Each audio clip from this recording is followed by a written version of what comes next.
right, so welcome back to Computer Science S75. This is lecture 4 on SQL. So what did we do Monday?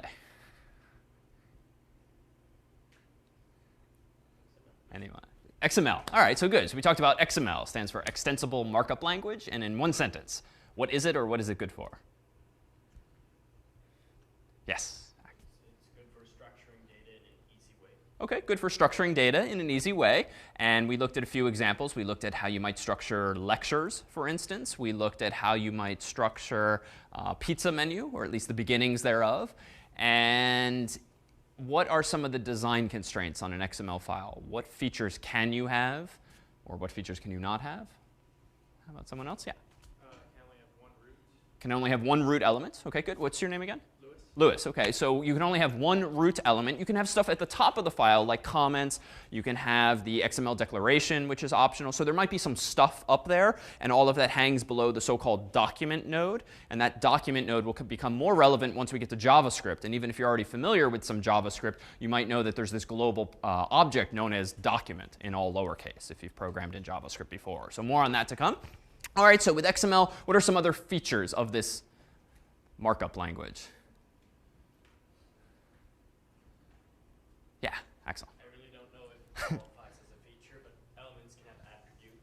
OK, so elements can have attributes. So if you want to mark up some data but then associate some additional data with it, you can have these things called attributes. And an attribute is usually key equals quote unquote value. You can have multiple attributes on an XML element. You can have 0 attributes on an XML element. You can't have identically named attributes on the same element. And you have to have those attributes values quoted. But besides that, you at least have an alternative to this approach. What's the alternative to making some piece of data an attribute in terms of the design of an XML file? Yeah? Making children elements within the element? Yeah, exactly. Making children of an element is an alternative. So what's an argument for or against either of these approaches? Attributes versus children. Someone else. Otherwise, it's just going to be me and Axel tonight.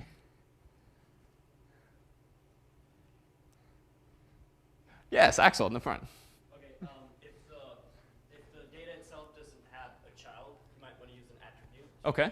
But if it would have an additional child, then you would have to use an element. OK, good. So if you think that your piece of data that you're representing might at some point need to be extended in the same way that a person was extended in our simple little Amazon purchase order example, whereby we added an initial, we added an address, then maybe it should indeed be a child element so that you reserve that flexibility for yourself. If instead you make it an attribute, that's pretty much the buck stops there. You can't further extend the definition. So attributes tend to be good for small pieces of data like IDs or short words or phrases, but you wouldn't typically put, for instance, a paragraph-long description of a pizza, for instance, in an attribute. You could, but at that point, it just doesn't lend itself to readability. Then it gets harder to have quote marks in the attributes value. So in short, this is one of those things that you just kind of start to know it when you see it. But when it comes to your pizza menu, recall that you're going to want to be careful with the design, because if you, for instance, create a pizza child, what was one of the downsides, even though we talked very briefly about it on Monday, what was a downside, arguably, of coming up with your own pizza element? Yeah, Jack. Well, if you want to use the same thing to find a pizza element, to find, let's say, something in your sandwiches, OK. you're not going to be able to use the same thing because they're not the same element. Exactly. If you want to find two different things in the file, you have to know in advance what those things are. You have to know that there's a pizza element. You have to know that there's a salad element. You have to know that there's a grinder element and whatnot. And so you've written now a lot of PHP code that has these keywords hard-coded. Now, that's fine if the pizza guy wants to add more pizzas to the menu or add more salads. But under what scenario would this design break? And by break, I mean you, the developer, have to go back to the pizza shop and change actual PHP code as opposed to XML. They want a whole new item. They want a whole new item. They want to sell ice cream or frozen yogurt or something that just wasn't anticipated by you. And so now you need to have a FROZN yogurt element and hard code that. So there, again, is sort of the manifestation of a poor design decision. And so we started talking about alternatives to this. And again, I disclaim there's no one right way. So you don't just have to copy what we started to do in Notepad the other day. But instead, we had category elements, and we had item elements, and we put the names for those categories and items, in that case, in the attributes, in attribute values. We could have done child elements, but at least there we had a more general design so that if you're writing PHP code, as you will be this week and this weekend, you can have a for loop or a while loop that's iterating over all of the item elements in the DOM, and you don't have to worry too much about whether it's a pizza or a salad because you can figure that out on the fly. So again, that's the thought process you should have when sketching out your own XML file. All right, so just a word on project 0. So do bear in mind on page 1 of the project spec, as well as in the syllabus, is the specification for the course's policies on academic honesty. And they essentially boil down to this. You're welcome and encouraged to collaborate verbally with each other, stand in front of a whiteboard if you've gotten friendly with classmates, and talk through various design decisions. But when it comes time to write code, that should be done completely separately so that everyone ultimately is submitting his or her own project. So discussions in English good, in pseudocode good, in code bad. So just bear in mind that and read through it in more detail. All right, so that was XML. And what was the point of XML? Well, we'll see today an alternative to something like XML. We'll actually look at databases, and we'll look at a language called SQL, structured query language, that allows you to express yourself even more powerfully than you can with XPath, whereby XPath refers to what? Jack. Good, the PHP method for going through XML files and finding things. And just to be clear, it's not a PHP feature per se. That happens to be PHP's implementation thereof. It's a feature of PHP's simple XML API. But XPath is language independent. And indeed, there exist XPath processors for Java, for C++, for all sorts of languages. So XPath itself is a language separate from SQL, from PHP, from all of these other alternative languages. So we looked at a few features of XPath now. So we had these location paths that kind of feel a little like C:\\/ program files or whatnot. So something that's a little familiar to people. But what kinds of features does an XPath expression have, an XPath location path? We had these things called steps, and a step is kind of like the word implies. It allows you to start at the root of the document and dive in deeper and deeper and deeper, like taking steps into the tree. What else did steps on? Yeah, you can also say which attribute in a certain step it should look for. Exactly. If you want to look at an attributes value, like we did for the lecture number in our very short example involving a generation of an unordered HTML list of all of the lectures we've had thus far, we grabbed the lecture number attribute using @number, for instance. Or rather, that's what it would be in XPath. We happen to do that particular example in PHP, where we use the square bracket notation. So just realize we looked at a couple of different things. In PHP, we had the simple XML API that allows you to use the arrow operator, so hyphen, angled bracket, to step down into a child. And XPath allows you to do essentially the same thing, but more powerfully. It's more of it's a more expressive language than just go to a child or go to an attribute, because even though we just scratched the surface, recall that XPath has multiple axes. And an axis is something like child : or attribute : and those are generally not even written explicitly just because it would be incredibly tedious to write XPath expressions with those long words. But there are things like descendant or ancestor or sibling. And those might seem kind of unnecessary right now, but indeed there are scenarios where it's useful. If you find yourself navigating, for instance, your XML file and you're at a pizza element, and for whatever reason you want to get all of the other pizza elements at that same level in the tree, that level in the DOM, you can use the sibling access to just get all of those pizza elements, for instance. And more powerfully, think about it this way. When you're implementing your Pizza ML e-commerce site, and a user has added an item to his or her shopping cart, let's give some thought as to what should go in the shopping cart now.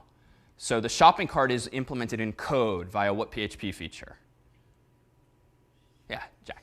Isaac, yeah, the session. So the session is the super global that allows you the illusion of state with the user. And by illusion, I mean that even though HTTP is stateless, as soon as you stop requesting an HTML file because it's been downloaded, that's it. The network connection does not stay omnipresent. But there's this thing of cookies and this hand stamp metaphor whereby you are reminding the server who you are, so the server can in turn give you back the illusion of that same shopping cart. So what should you put in the shopping cart? A super global, like session, is just an associative array, which means you can put keys and values in it, which is actually pretty versatile. It means you can put pretty much anything in it you want. So what should you be putting into the session superglobal when a user says, give me a medium cheese pizza, submit, or whatever your mechanism is for getting that input from the user? What should you put in the session? Yeah. Size, item, like Good. So size, item, and what was the last? Price. OK, and what's your name again? Ben. OK, so size, item, price are candidates. What else? maybe the XML path to that particular element. Interesting. So maybe the XML path to that element. Why would you want to store that, perhaps? Because on my checkout page, maybe I actually want to show the item and the name and everything, and instead of just storing everything inside the session, which kind of takes up a lot of space, OK. a long name and a description, I could just tell my checkout page where to find it. OK, interesting. So storing this location path, an XPath expression essentially, would enable you to query the XML file later to get back that same element, the upside of which is you're not storing all of these pieces of data like price and description and whatnot, things that you would want the user to see in their shopping cart, in their checkout page, for instance. So there's that optimization. At the same time, a location path is fairly long, so it's not necessarily super efficient. And what if, for instance, and this is admittedly a corner case, and it's something you can consciously choose to ignore, but you should at least trip over it. If you did store prices, as was Ben proposed, what's a downside there? Find a bug, even if it's an obscure corner case, in storing prices and names and descriptions in the shopping cart. Yeah. OK, so. Oh, interesting. OK, so if we're using US dollars, we have the $ symbol, which usually denotes a variable. Now, we can work around that by using, for instance, single quotes and so forth. But potential bug. Jack? What if someone can go in and change their own session, like make negative money so that they're charging you to yourself? Interesting. So what if a user could somehow make negative money by mutating the session object? So that's a good thought. In this case, because the session is stored server-side, they couldn't change the contents of it. They could spoof someone else's cookie by sniffing it wirelessly and then seeing someone else's shopping cart. But even in that scenario, they're going to end up ordering the wrong food, or they're going to be buying something someone else put in their shopping cart. So a good thought, but in this case, I think we're safe from that particular attack. OK. Yeah. Axel. What if a user orders a pizza and then we store the price in the session, but then the price is changed Yeah. for whatever reason, and then the guy who actually buys the pizza pays the wrong price, a higher price, lower price. Good. Good. So this is a legitimate corner case, and maybe it's not a big deal because if you're changing your price, you're either going to gain or lose a few cents. Maybe not a big deal. But in principle here, if someone knew your prices were going up and they know that the items are stored in the server side, the prices are stored in the server side session, if they just keep around that cookie that gives them access to that shopping cart, and they maybe pre-create a whole bunch of shopping carts using different browsers or whatnot, again, obscure corner case, they will get access to the old price, whether it's lower or higher. So not necessarily bad, but it's a little weird, right? Especially if your database is logging the prices people paid, and even though there's not a database in this scenario, now all of a sudden, even though your prices changed with the new fiscal year, July 1st of 2012, somehow your customers are still paying the old prices. So in short, it's just a little weird, it's a little inconsistent, and it's also just not necessary. What would be an alternative to storing these various pieces of metadata, or even storing something as long and as string-like as an XPath expression? What else could we put in the shopping cart, yet still enable this guy to sell pizzas and more? Yeah? You could implement an identifier OK. for each item, so they would have like a number or a sequence of letters. OK, good. And then you would query to find that and essentially find everything. OK, good. So what if we instead gave everything a unique identifier? Maybe it's a number, like this is item number 123. Maybe it's instead an alphanumeric string, like this is pizza underscore S for small underscore anchovies or something like that. Could go in a bunch of different directions, but just having this principle of a unique identifier is pretty compelling. Now push back on that. So have an argument among ourselves here. What's bad about that design? Jack? If the person who's editing and going through all of these unique identifiers and decides that they want to change certain identifiers, or that they need to add something somewhere where it wasn't before, it becomes kind of messy for the person who has to implement new items. OK, good. So what if the pizzeria guy, in short, needs to change things later, update things? You're assuming a lot of sophistication now from this guy who told you build him a site that allows him to edit it with TextEdit or Notepad.exe. And if you now have to put in your instructions to this fellow, well, you now have to make sure you choose a unique identifier for every one of your products. The question is going to be, frankly, what's a unique identifier? Which, even though that's, says what it means, to a layman, that's not necessarily the clearest statement. So this is also just assuming that the human involved is going to care about these details too. And frankly, a pizza guy and even a technical guy should not, and they should, for the record, they might not be mutually exclusive in this world. It's just not a detail you should have to care about, right? Why do I, the human, have to come up with these unique identifiers? So in short, whereas we get some nice flexibility of XML, and it's very low impact. We don't have to know anything about databases. We don't need a database server. We can run this on a PC under the desk at the pizza shop so long as it has a public IP address. It's pretty simple, but we're paying a price for it. And even now, I don't think we've reached closure on what the best design is here. But again, these are the kinds of things you should be struggling with or tripping over so that at least when you've designed your file, even if you know this is not perfect, this world of XML, at least you've made a conscious design choice. And as we've said, as I think we said earlier, anytime you have given some thought to a design decision like this in code or in XML or in HTML even, and you think, a sharp teaching fellow might think that I'm an idiot for having done this, but I really did give it some thought, just comment it, right? Put PHP comments, XML comments to just convey to us why you did what you did. And even if we disagree, at least we know you too are a rational being who gave this some thought. So that's as important as the decision itself. All right, any questions then on XML, XPath, pizza, or the like? All right, so let's try to solve some of these problems then today. Databases and SQL specifically. What is a database in layman's terms? Axel.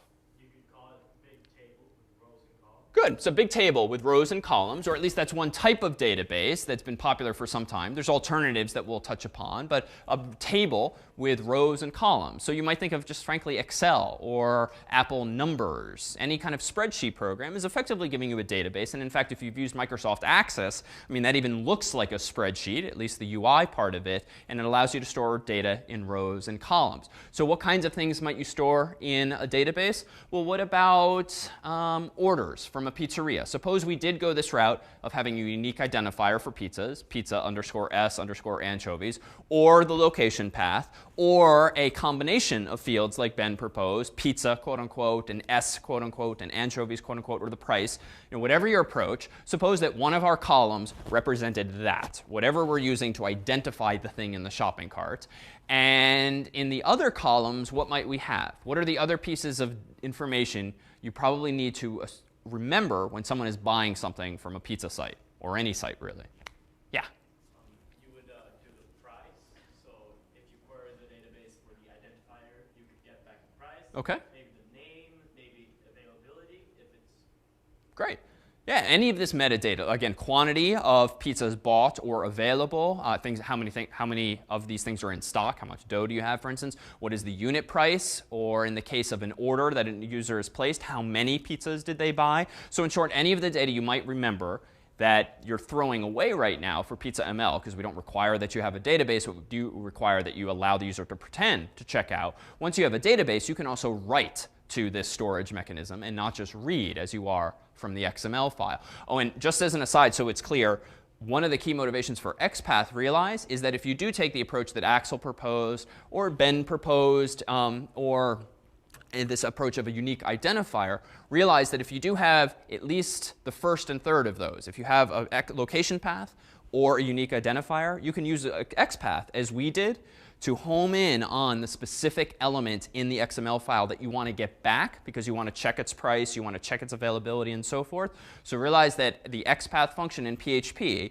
even though it will return by definition an array of matching elements, realize that array could just be of size 1, which it will be if you've uniquely identified a node. So you can just grab bracket 0, for instance, of that array to get back the thing that you queried for. So that's where XPath's power comes from, so that you, the developer, don't have to write a bunch of nested for loops iterating over every possible element in the tree, looking, is this the one, is this the one, is this the one, is this the one, with ifs and elses and so forth. You can do it with XPath. So realize you have that expressive capability. All right, so what forms do databases come in? Well, what's CSV? What's it stand for, even? Yeah, Ben.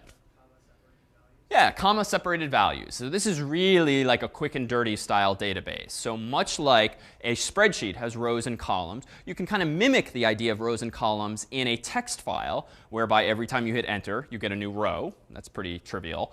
And every time you put a comma, you get essentially a different column. So if your first row has 3 commas and therefore 4 fields, so field, comma, field, comma, field, comma, field, and the next row also has 3 commas, and the next one has 3 commas, even though the spacing might not line up perfectly, you will have effectively 4 columns in that CSV file. So you have the beginnings of a database, not unlike a spreadsheet. But there's some problems.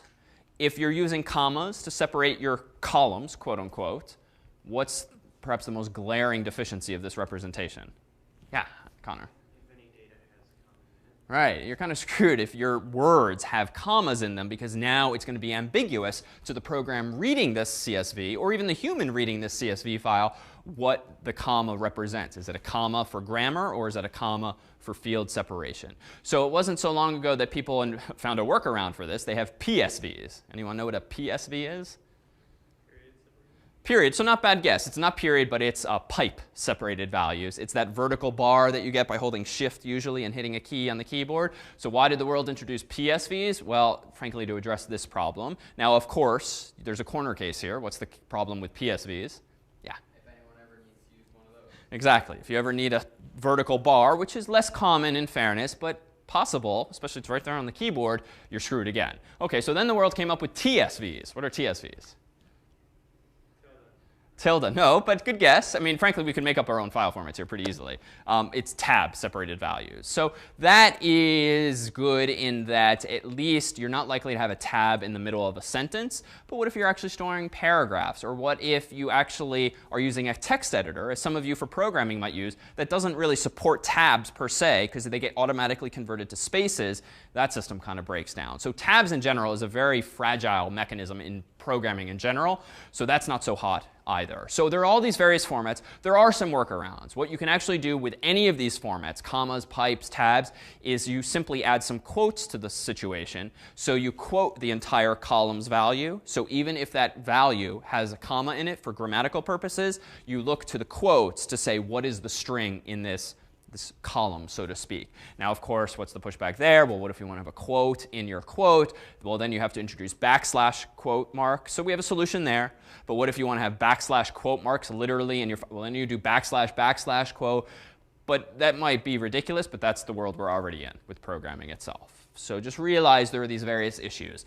But more importantly, what's nice about CSVs is, one, they're completely language independent. Doesn't matter if you're a Java programmer, PHP programmer, or whatever. They're compatible with any language because it's just silly text.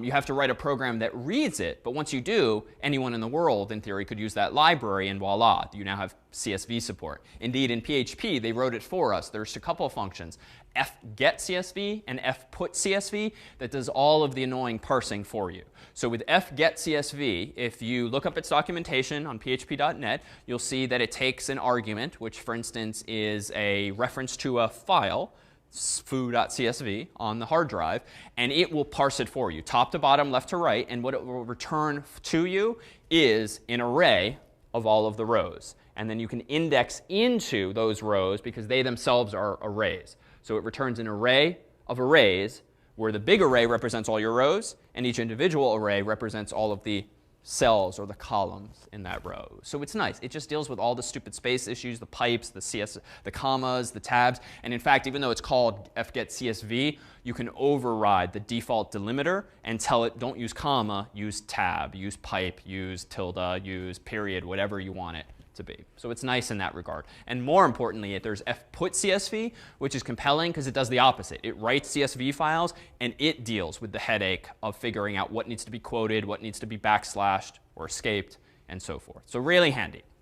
All right, then there's XML. Simple XML API actually has some faults. It's sometimes too simple. And for instance, case in point, the XPath function always returns an array, even if you know there's only going to be one node in the tree that has this unique identifier. So occasionally you'll run into just some, it's not quite as user-friendly as you would like, but it's definitely simple. An alternative to it is the DOM, DOM, Document Object Model API in PHP, which you're welcome to use if you really want. It's a little more sophisticated, and it's not necessary technologically for Pizza ML, but realize there are other parsers, so to speak. A parser is a program that reads files and does something with them. And then we have MySQL. What is MySQL? Yeah. It's actually not a query language. SQL is a query language, but what's MySQL? Yeah, so it's a specific make and model of database. So it's a vendor called MySQL that sells and also makes available for free a database server called MySQL. So it's software that you can download for macOS, Windows, Linux, and the like. You install it on your physical computer or your physical server, and it is just another service running on a port, listening in this case to TCP port 3306. Sort of slightly random trivia that you only rarely need to know. But it's just in that regard like a web server, like an email server. It's listening on a port, like we discussed in lecture 0. So MySQL, MySQLi, PDO, we'll talk about at least a couple of these tonight and on Monday. But there's built-in support in PHP for MySQL, which means just like you have these built-in functions for CSVs and TSVs and PSVs and XML, similarly do you get a lot of free functionality with PHP itself for interacting with a database. And what is this database, MySQL? It's essentially a super fancy version of rows and columns, but with multiple tables, multiple spreadsheets, if you will, so you can store lots and lots of data, as we'll start to tonight. So SQLite, anyone know what this one is? It's yet another alternative for a database. So SQLite allows you to use SQL, the structured query language we'll start looking at tonight in lecture and in section. And it lets you use the language, but without needing a database server, per se. A SQLite database is literally just a binary file, zeros and ones on disk, usually called something.db for database. And it stores rows and columns, how you don't have to care about or know about, but it creates the illusion of rows and columns, even though it itself is just one big file. So it allows you to use SQL, as we'll see, is quite powerful, flexible, way more not necessarily user-friendly, way more expressive than CSVs and even XML files, especially when it comes to searching and such. But you don't need to figure out how to turn on a database or run a database or use the RAM for a database if it's a quick and dirty application or a small application with tens of users. This means you can package it all up in one folder, and you don't need any infrastructure beyond that. So some of the projects that I've written, I just reached for SQLite, where I want to use SQL because, as you'll see, it's a very powerful language. But I don't want to set up a database, set up a username and a password. When I give the code to someone else, then they have to set up a database, import the database. This way, you literally can send them a zip file with everything in it, so long as their server supports whatever language the project was written in, whether it's PHP or something else. All right. So for those less familiar, here's Microsoft Excel. And just to paint a very concrete picture, rows and columns, we're sort of talking about building up something like that in memory. And we can do it the old school way using a terminal window. So you might have dived into Project 0 already with SSH or with opening a terminal window inside of the appliance. This gives you a black and white or white and black interface, not unlike this. And MySQL, because it's a server that's listening on a port, you can talk to it, just like a web browser can talk to a server or an email client can talk to a server. So one way in which you can start interacting with MySQL is via this command prompt. So let me actually go over to the appliance here. Let me open up a terminal window. And what I'm going to do is, type MySQL, enter, and we'll see access denied. And let me make one tweak here just so that we can zoom in on this. Give me 1 second. So I can zoom in for us. There we go. OK, so access denied for user jharvard at localhost. Recall that localhost refers to the current computer. So I need to type a slightly more involved command, mysql-u jharvard is fine, and then -p, enter. Now I'm being asked for a password. As you may have seen in the appliances documentation, is that John Harvard's password is always crimson by default. So now we're at the point of where the slide was at just a moment ago. So now I can start typing commands, and this will very quickly get a bit tedious, but I can type show databases, semicolon, and here are the databases that come by default with a MySQL server. Information schema, MySQL, performance schema, test. For the most part, you should never, ever touch these databases. In fact, we typically configure the appliance in such a way that when you log into the database server with a GUI, as we'll soon see, called Php Myadmin, we hide these by default because generally a developer should not touch them. They're used internally by MySQL with a couple exceptions. So there's nothing interesting here just yet, but I could start typing commands. Like I could start saying, if I need a database for lecture, I could say create database and then specify what kinds of rows and columns do I want. Do I want numbers? Do I want letters? Do I want dates? Do I want times? We're going to be able to specify with much more precision the type of data we're storing, whereas CSV and XML, they're all strings in that case. Unless it, even though it might look like an int, it's still, quote unquote, an integer. So let's actually transition from this black and white environment, which while powerful is just not very user friendly. And let me open up something called Php Myadmin. So notice here I'm back in my Mac, but you can do this with any operating system, Windows or Linux or the like. Notice I've gone to http:// even though the browser's hiding that, appliance/Php Myadmin. Now this will not work for you out of the box. When you've booted up the appliance, you can pull up this utility called Php Myadmin using Chrome inside of the appliance by using what URL? If I open up Chrome inside of the CS50 appliance and I type http://, it's kind of spoiled by autocomplete now. Where can I go to see this? Localhost. When you're inside of the computer, as I am now, I'm in Linux, because that's the screen I've pulled up, I can call up localhost, and I'll get to the same place. I'm going to type in jharvard and crimson for my username and password, and I see that same UI here. The browser looks ever so slightly different in Linux than in Mac OS, but it's the same idea. However, on my Mac, I have instead appliance/localhost. How did I make that possible? Yeah, Axel. Yeah, etc hosts. So recall that there's this trick on Mac OS and Linux and also on Windows where there's a file on the system and the project spec tells you how you can edit this for project 0 if you want. That allows you to specify a synonym for an IP address. So what I have done is edited etc hosts to say that this IP address, w.x.y.z, should actually be known as appliance. Why? Just more user friendly. It would be wrong for me to type localhost/Php Myadmin on my Mac. Why? Yeah. Because that would refer back to your Mac, which you don't want to do. Exactly. Localhost, if I'm on my Mac, refers obviously to my Mac, because that is indeed the local host. And there is no Php Myadmin on there, at least by default. You can install it. You can use XAMPP or WAMP or these various tools we talked about briefly in the first week as alternatives. But if you're not running it on your actual Mac or PC, that's going to be a dead end. So instead, we want to resolve it to the IP address. And as for the appliance, it's always going to change. But you can always check the appliance's IP address by checking the bottom right-hand corner here. And if you indeed have network access on your computer and all is well and nothing's broken, you will be able to visit the appliance via that IP address, which in this case is 172.16.100.129, but will be different for you. All right, so what can we do when we're in this environment? Well, let me go back to my Mac. And why do I use my Mac? It's just a little, either. They're functionally equivalent.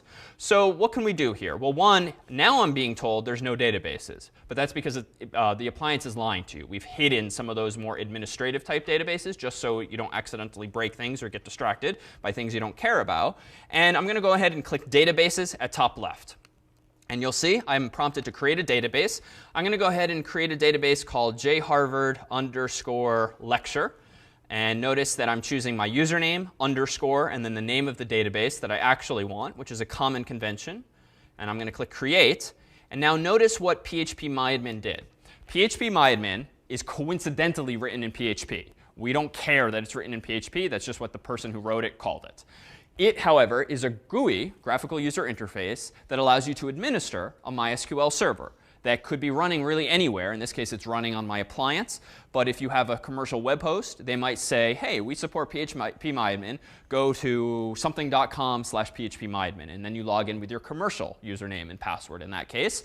So you'll see, hopefully, that this is just a nice way of navigating a database, especially once you start getting data in it, because you can just see it visually rather than in black and white text. And also pedagogically, we'll be able to see the features of MySQL thanks to some nice dropdowns in just a moment. So this text here in purple and green, create database /jharvard_lecture /semicolon, that is SQL code. So if I instead go back to my terminal window, my black and white prompt from before, I could have finished this sentence. And I could have said create database /jharvard_lecture semicolon. And now notice it fails. Why? It already exists, right? Now if I change the name, like lecture 2, enter, that seemed to be OK. And notice the feedback is literally query OK, 1 row affected. And it did it really fast, 0 seconds. Now let's go back to PHP Myadmin. Let's go back to the home icon here. And voila, now I have 2 databases. If I want to delete it, I can go ahead and click here. And actually, let me go here. If I go to the Databases tab, notice I see my 2 databases. I can check lecture 2, click drop, which is the lexicon for removing a database. Notice it's yelling at me, are you sure you want to execute this command? And I am. And in fact, I'm going to do it the other way, though. I'm going to go here and say drop database jharvard lecture 2, semicolon, query OK. Back here, reload, and click the home icon. And sometimes it caches, so you have to reload. Oh, did I delete the wrong one? I did. That's OK. Here's how you rename databases. So now I'm going to go up to lecture 2. Now notice there's a bunch of tabs, and we won't play with all of them today. And for the most part, they're self-explanatory once you get comfortable exploring. I'm going to click Operations. And now notice I can just change this here, jharvard_lecture. And there's some other stuff. I can drop it. I can create a table in it. I can copy the database and so forth. But let me click Rename. And now notice, and this is where it's pedagogically instructive, even though we're using this user-friendly click and drag and interface, notice that it's telling us, the SQL, that you could have executed manually, so you can infer what the syntax is like. Create database jharvard lecture, drop database jharvard lecture 2 is the way it chose to rename it in this case. But it would have preserved our data if we had any.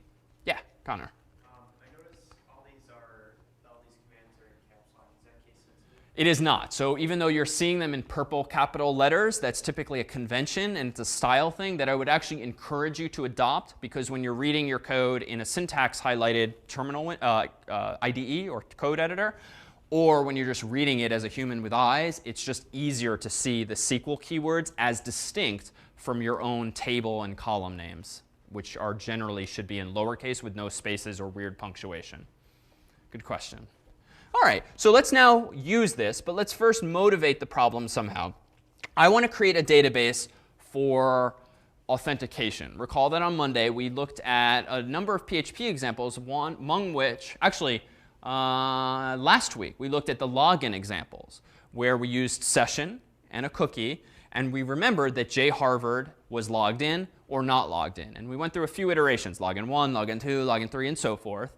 And none of those, though, used a database. At best, we used a constant and just hard-coded John Harvard's username and password. Not very scalable, not very conducive to having multiple users. So now we have a database. So now I have the ability to store rows and columns of information related to users.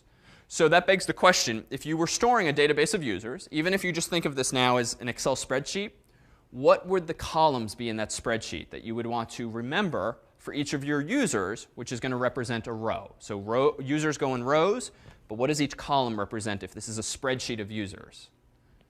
What kinds of fields? Yeah. Yeah, OK, so let's do that. So you might want a name. OK, so what else besides name? Location, phone number. What else? Remember that they need to be able to log in. Yeah.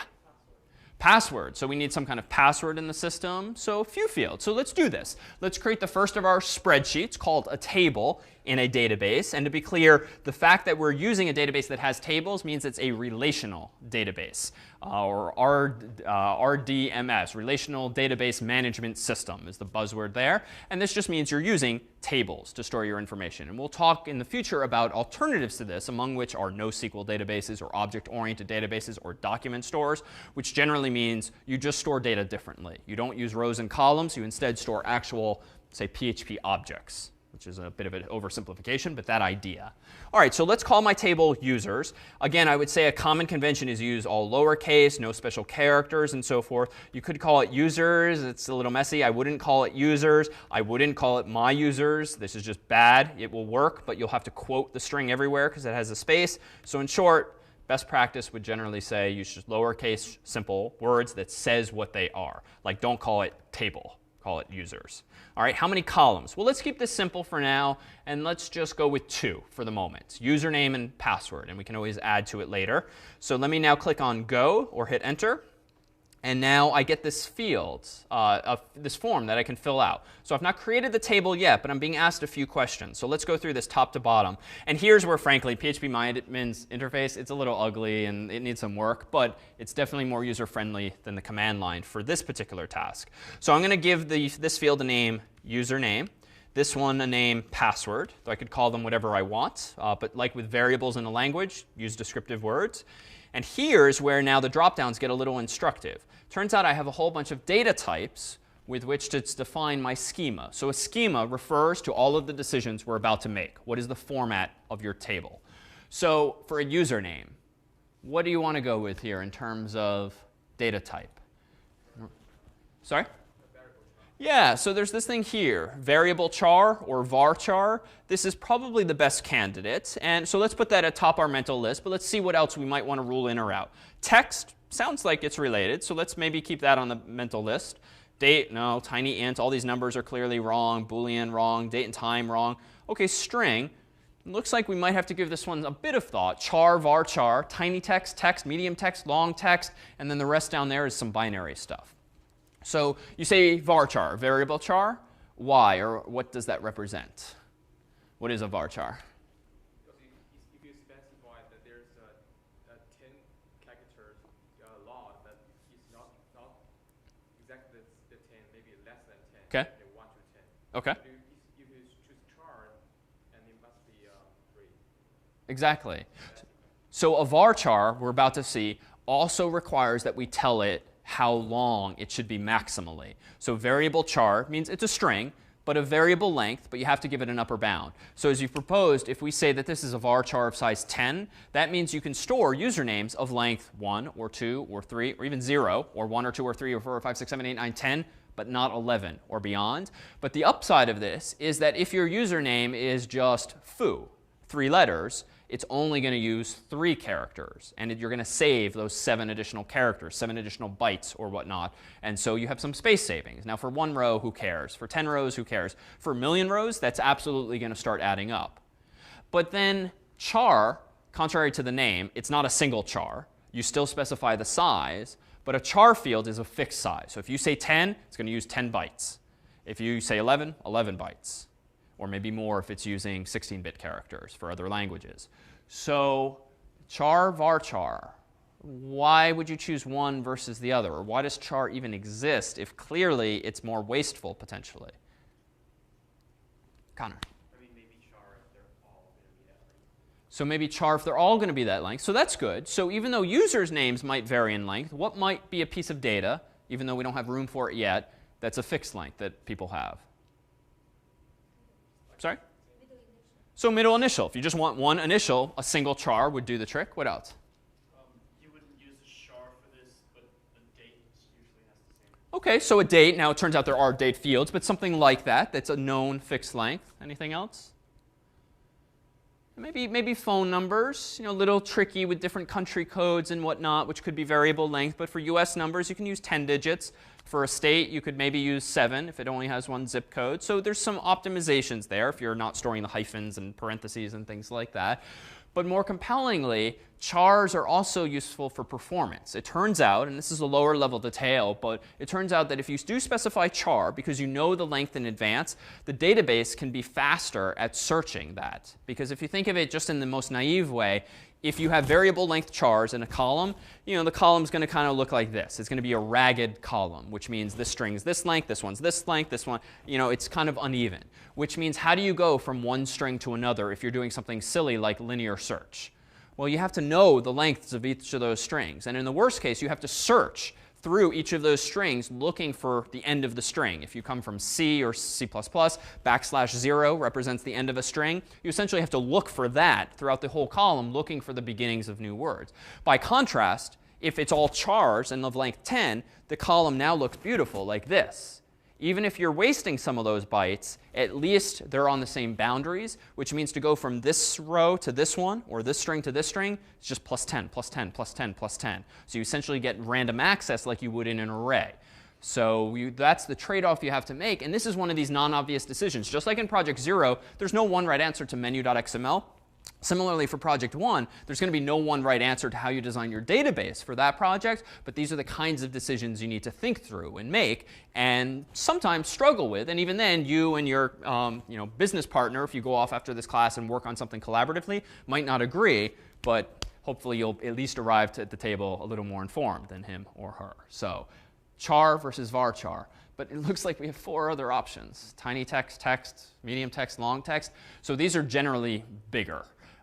Whereby I think text is usually something like, it's big, 30, damn, I can't remember. It's like a few megabytes, I think, is for a field like that. So this is like if you want people uploading their resumes, for instance, or some long document, or something, or a huge HTML page that you've screen scraped or something like that. It might not be a few megabytes, I'm misremembering, but it's bigger than any of the fields we just discussed thus far. Generally, char or varchar are capped. Years ago, the cap was 255 characters. These days, it's 65,535 or 36 characters. Text is more than that. I just don't remember what it is offhand. But the documentation would have this. So the upside of this is that you can store big quantities of text. Well, that seems great, right? And they are variable length. So they're like big, big, big varchars. So now push back. If you just have this ability to just, let's use long text, because I have no idea how long someone's name is going to be. I don't want to choose some arbitrary cutoff like 10 or 32 or 255. Let it be as big as the database supports. What must the price be that we're paying to have that flexibility of being able to store names that are millions of characters long? What could it be?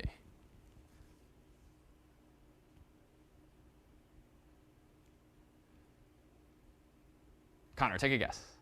Anything.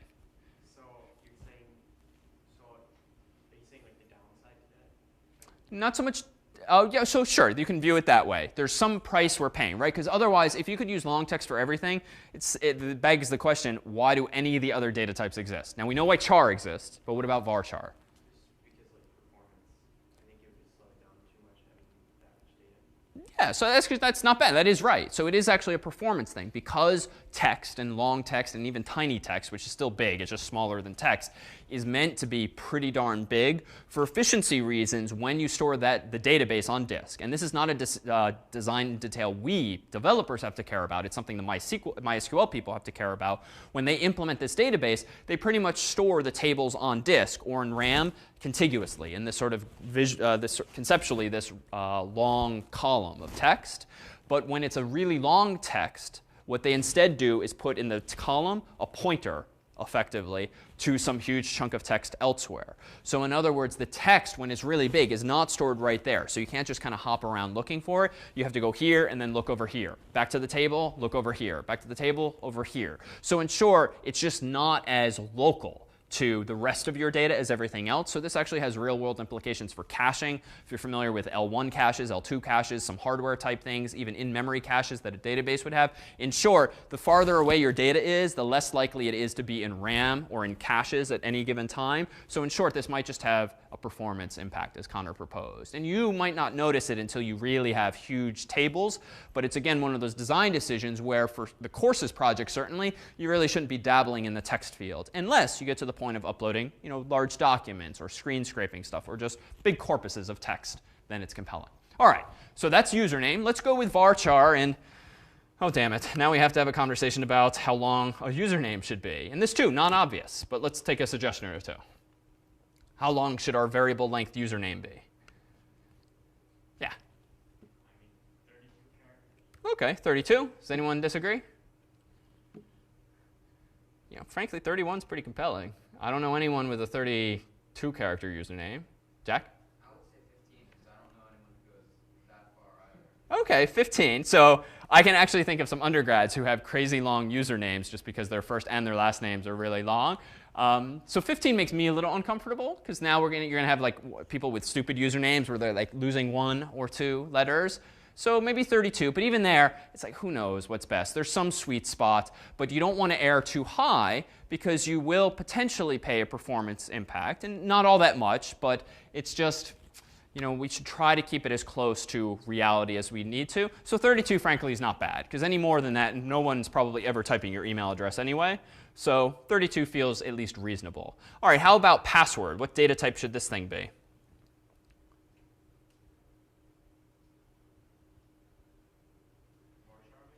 Yeah, varchar is fine. And in fact, for most of our text fields, varchar is fine. And how long should the password be? I don't know, maybe 32 again. You know, that feels long. Most people in this room probably don't have 32 character passwords unless you're super paranoid, like Jack.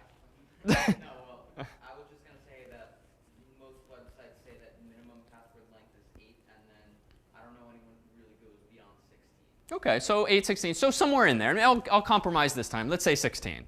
Sure, that's fine. So your username's more secure than your password in some sense. But that's fine. So in short, just decisions you need to make. And I would generally, just as a matter of being anal, at least choose some standard numbers, powers of 2, or just heuristics so that you're not making judgment calls every which way. Pick some consistent pattern. So frankly, I might even say 32 here just to be consistent. But I have no good argument for that other than the consistency. All right, let's see what else we can choose here to the right. So now in the top row we have username, bottom row we have password, default. So it turns out that a database, unlike a CSV file, unlike an XML file, allows you to specify default values. Though in fairness, there's ways to do this in XML, but it's not nearly as straightforward as this. So should a user have a default username, whereby if they don't provide a username, my database will just put something there for them? Well, you don't have that much flexibility. You can either choose as defined, which means we can call everyone, for instance, John Doe, if they don't give us a username. Or we can just say, that's fine. Their username can be null. Or it can be a timestamp, which is just wrong here. So what's the right decision in this dropdown for default values for a username? This one, I'd argue there's a right answer.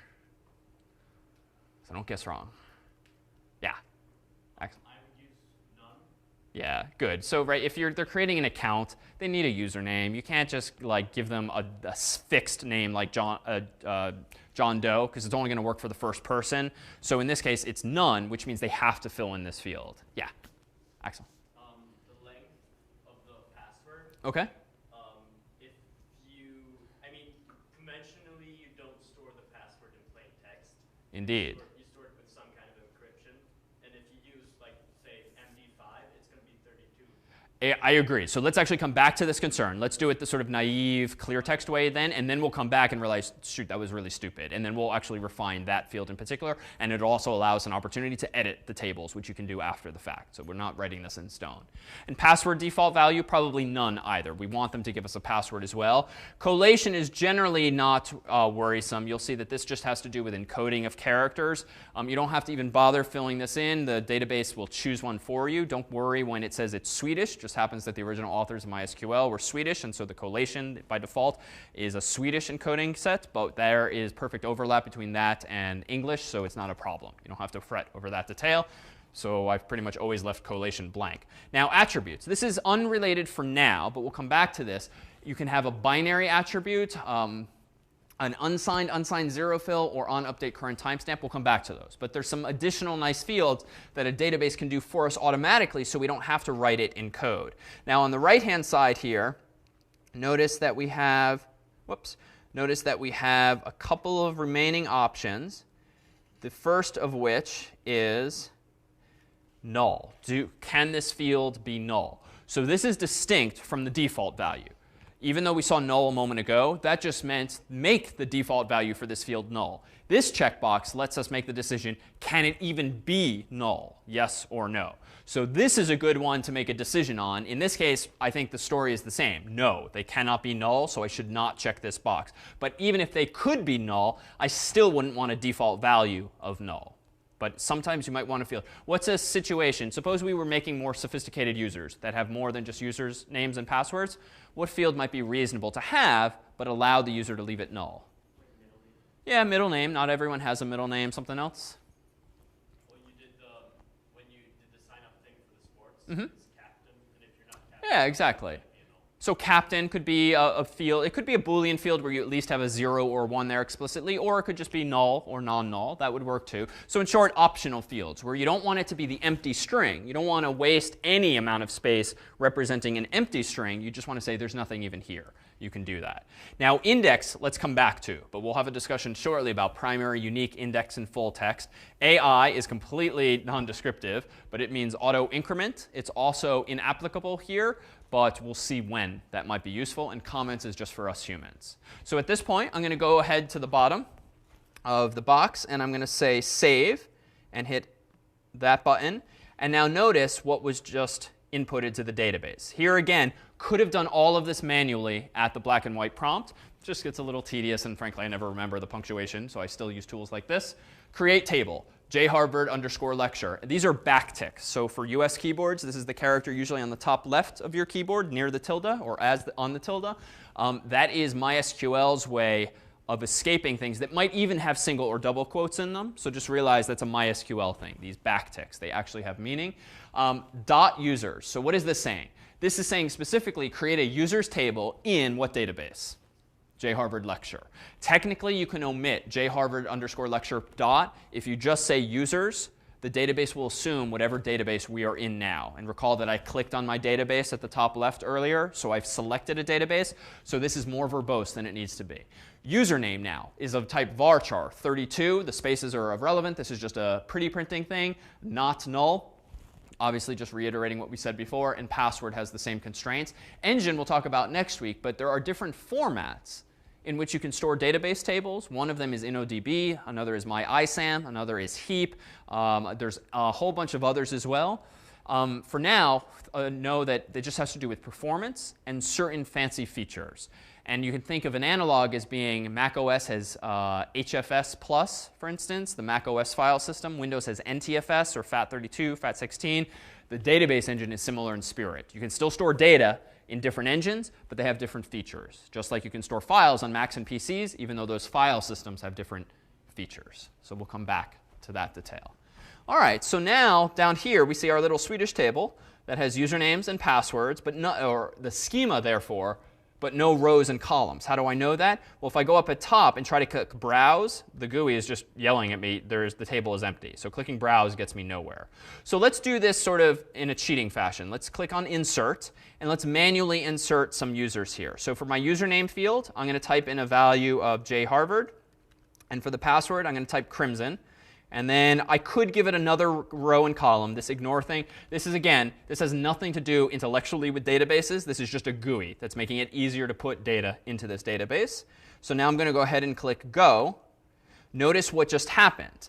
I'm being reminded of the SQL that I could have typed if I wanted to. And what happened here is a new SQL command. We've seen create database. We've seen create table. Now we're seeing insert, which is definitely one of the most popular ones. Insert into jharvardlecture.users. And again, which of those words could we leave off? Quick saying. jharvardlecture and the dot, not strictly necessary. Open paren, username, comma, password, quoted. And in fact, the quotes are not always necessary. It depends on if you have special keywords or the like, but realize that Php Myadmin always puts them for good measure. Then values. So values is a little cryptic in that it's not like there's no colon separating keys from values, but notice that username was first, comma, password. So similarly is jharvard first, comma, Crimson in this case. So now let's do this manually. Notice that Php Myadmin has a SQL tab up here, and that's indeed where we just were. Now notice by default, it puts in this query, select star from users where 1. This is another common SQL command, select, and it is what you use to search a database. So in this case, select star from users where 1. Translate that, even if you've never seen SQL before, just based on instinct, to English. What is this doing? Yeah, Connor. Is it just saying select all items and users that exist? Exactly. Select all users, all fields, or all columns from users that exist, because where 1 is just obviously true. So we can actually whittle this down. The where 1 technically doesn't need to be there. It's just pointing out that you can have conditionals in a sentence, kind of like a predicate that we had in XPath. So this is equivalent. And you know what's also equivalent here is select username, comma, password from users. That also is equivalent. Just star is nice shorthand notation, at least when you have a bunch of fields. So now let me click go and see what we get back. So now notice it's a little overwhelming in terms of the GUI. The only thing that matters is this temporary table that came back. What select does is it selects rows from your table and returns to effectively a temporary table. Now at the moment, this is really uninteresting because I selected everything. So it's equivalent to what I saw when I browsed this table a moment ago. Let's see it in another format just so as not to get too distracted by the GUI. If I go back to my terminal window, let me now do show. I'll do it in caps, show databases, semicolon. Notice if you forget a semicolon, you instead get another prompt, so you can then hit the semicolon there to make it behave. So now jharvard lecture. So I could do select star from jharvard lecture.users where 1, semicolon, enter. And there's my columns and rows. So this is what I meant by old school before. Like this really is ASCII art representing a database table. And this is fine for small data sets. This is a nightmare when you actually have lots of rows and columns. You just can't do it at the command line like this. But now let's trim this query to be a little more user-friendly. I don't need this useless predicate. I also don't need this, or do I? Let's see. Select star from users. So I haven't selected a database. So I can actually do this, use jharvard underscore lecture semicolon. So now notice database changed. I can hit up and down to go through my history. So now if I do select star from users, enter. Now it works. So why is this relevant? PHP is going to have the same exact mechanism where you first connect to a database like I did at the command line, and then you select a database, and then you don't have to worry about hard coding your table name, your database name all over the place, which gets tedious and also means if you ever change your database name because you move your code from one server to another, you have to change hundreds of lines of code potentially, or one if you factored it out to a configuration file. All right, so in short, where are we going with this? So SQL has a whole bunch of common statements. Create, which we've seen. Haven't seen altered yet. Kind of saw a drop because I did it manually to delete a database I didn't want. Select, we're going to see, we saw insert. We'll see update, delete, and then a whole bunch of others. But why don't we go ahead here, take a 5-minute break, and then regroup after that. All right, so we are back. So let's actually do something with this. So thus far, all we've done is play around with the database, both with the command line and the GUI. But let's actually try talking now to the database with actual code. So let me go ahead and open up a somewhat familiar example from a couple of lectures ago, namely these guys here. Let me go ahead and pull up in the appliance today's source code, and let me go into the login directory. And notice that we have these files this time. So a couple of these are familiar, home.php and probably logout.php. But we left off with 1, 2, 3, 4 last time. Now we have a few more variants, 5, 6, 7, and 8, which now actually introduce a database. So let's see what home.php looks like. Let me go over to my appliance, go into the root here, choose login, and choose home. And to be clear, now that you do have, presumably, or will have this week for the project, the appliance, realize that you can download all of these examples, put them in John Harvard's public HTML directory, or you can create a vhost like you're guided through for Project 0, and you can call it whatever you want. I called mine appliance, and you can actually play with all of these examples hands-on. All right, so you are not logged in, and does anyone recall how this file, home.php, knows that I am not logged in? Yeah.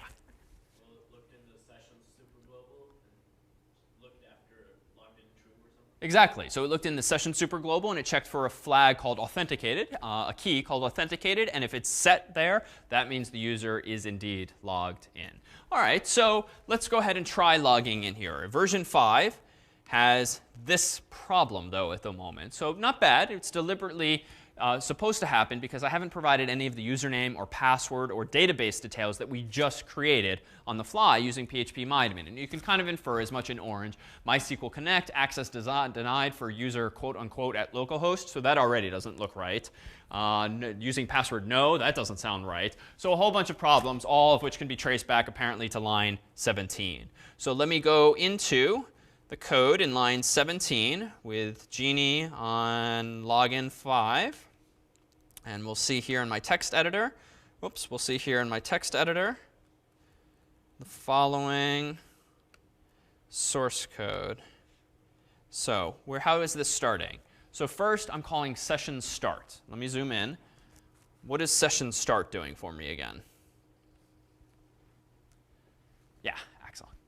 It's starting the session, so it I could have told you that. yes, but it connects the super globals and everything after you do that. OK, good. So it's enabling you to access the super global, known as $_session. Let's be more concrete. What is it functionally doing underneath the hood? How is it achieving that end result?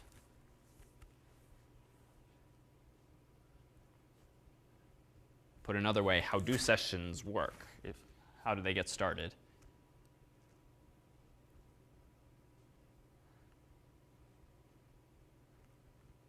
Huh? I believe, I think something is sent in from when you request a page and the session start is included, the things you actually receive as like a session ID. Good. So calling session start ensures that the server will send, if necessary, a set cookie HTTP header with a PHP sesh ID cookie whose value is a big random sequence of letters and numbers. And it will also ensure that if the user sent us a cookie : header, so not set cookie, but cookie : header, and that key value is present, then it will use that key value to look by default in /temp where there are files named almost identically to the cookie value, which is, again, big random number, and will give me, the developer, the illusion of having access to the same shopping cart or whatnot that I previously had access to. Now, it's not a shopping cart here. It's just a storage for the authenticated flag, but same idea. All right, so the next line, connect the database, is the comment. So there's a new function here. And we can do better than this function, but it turns out this is one that you'll see fairly omnipresently in code online, open source code, and the like, called MySQL_connect. But we'll see better versions next week that will hide some of the details we'll now get our hands dirty with. So MySQL Connect takes 3 arguments, which you can see in the documentation if you pull it up on php.net. But I happen to remember that the first field is the IP address or the name of the server, which in this case is going to be localhost because I'm in the appliance and the database server happens to be on the same physical server as the web server. So it doesn't need to be one and the same, but in this case it is. My username, recall, is John Harvard. My password is Crimson. And what am I checking for here? So if connection equals MySQL Connect equals false. So some new syntax. So first of all, MySQL Connect is a function that does exactly what it says. It connects to the database using those credentials and that database server, localhost. What does it return? It returns a pointer to a connection object. Don't really know what that means yet, but it's some kind of reference to the open connection so that I can subsequently send commands to the database server. And then equals false, what is this here for? Well, if something goes wrong, MySQL Connect is going to return false. And it actually did. When we saw that big orange error message a moment ago, it was that was returning false. But why is it equals? Feels like a typo? Anyone know? Yeah. I think 2 equals is the value and 3 equals is also the type. Exactly. So this exists in other languages too. JavaScript, for instance. Because PHP is weakly typed, whereby you don't specify ints and floats and strings explicitly, you just use variables however you want. If you nonetheless want to ensure that you're testing a variable against a value not only based on its bitwise, not only based on its value, like true or false, but also based on its type, so that it has to be false and it has to be a Boolean, use equals, or not bang equals. So use 3 characters instead of the usual 2. So in short, this is the identity operator. It's not the equality operator. It's the identity operator, which means test for equality and for type. Now, why is this relevant? Because if I just use equals equals and MySQL Connect returned 0, well, 0 is not false per se, but it is pretty darn close to false. And in fact, if you convert a integer like 0 to a Boolean, what do you get typically? So you get false, but 0 is not really false. And what if, even though this is not the case, what if MySQL Connect's purpose in life was to return integers?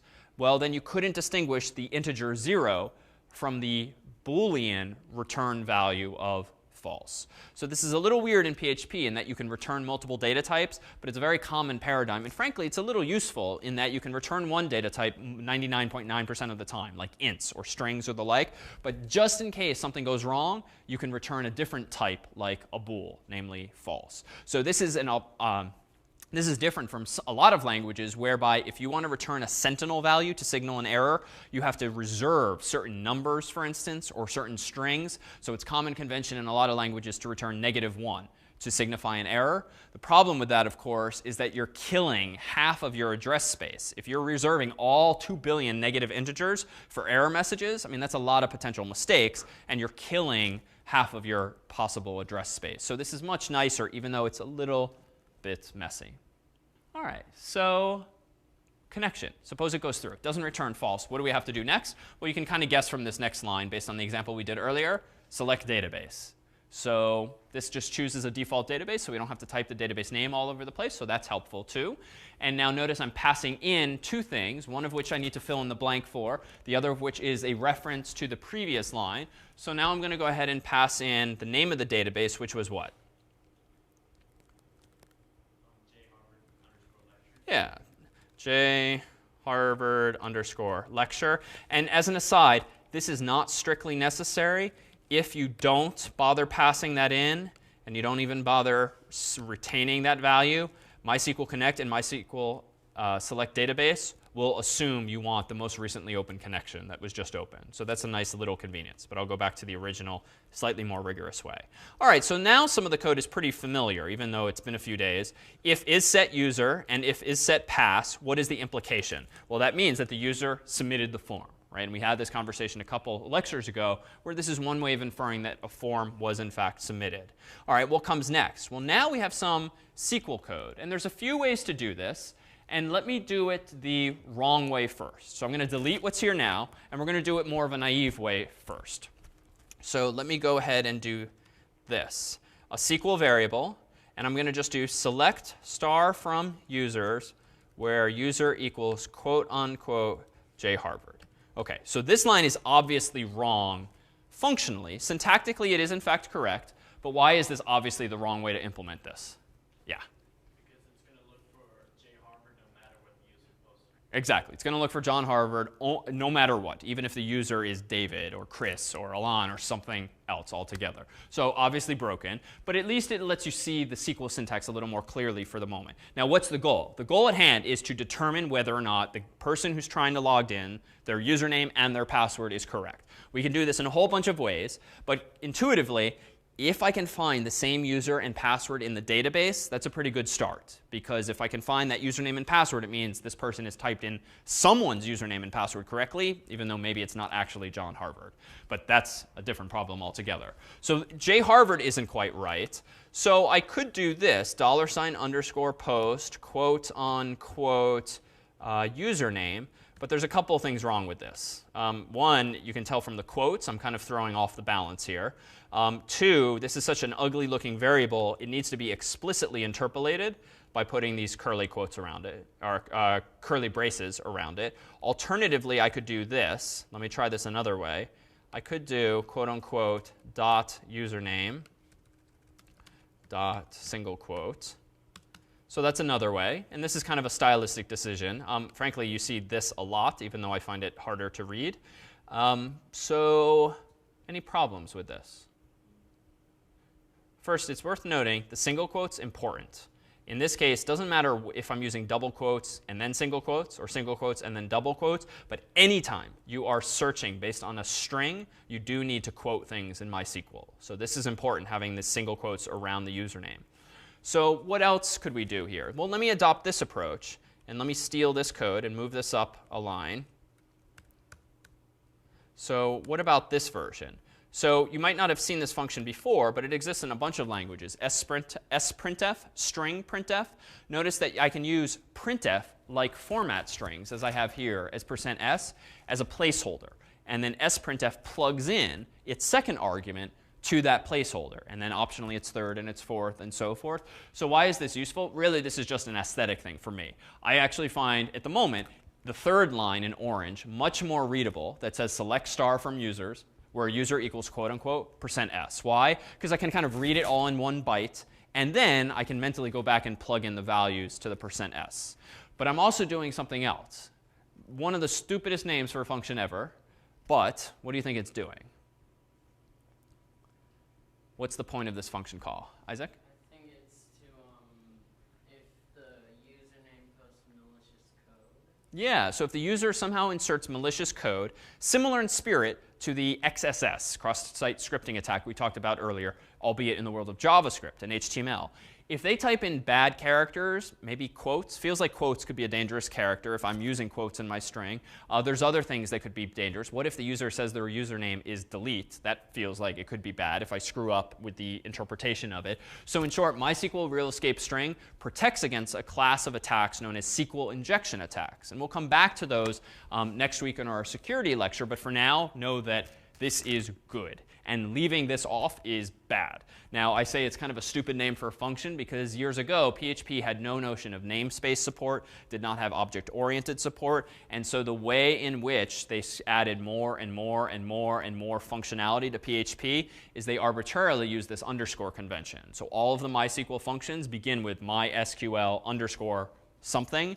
Why they called it MySQL real escape string is ridiculous. There was a MySQL escape string function, which is apparently a little bit flawed. So someone else created a real escape string function. I mean, it's like a bad joke that's become popular convention. So anyhow, we'll do better than this next time when we introduce another API for database connectivity. But the point for today is that super important to do this. Otherwise, you put your data at risk to various attacks, among which include deletions or random insertions into your tables, or theft outright of like your users and passwords or hashes thereof. OK, so all three of these lines for the moment are equivalent, but the third one is the best because it has this additional security check. So let's go back to just the original and delete the other two that I prepared here. And let's see what I now do. Here is how you execute a command in PHP against this MySQL server. So when I used the GUI a bit ago, Php Myadmin, which again is just an administrative tool for poking around a database, it's not something you're going to use in writing your project one or projects in general.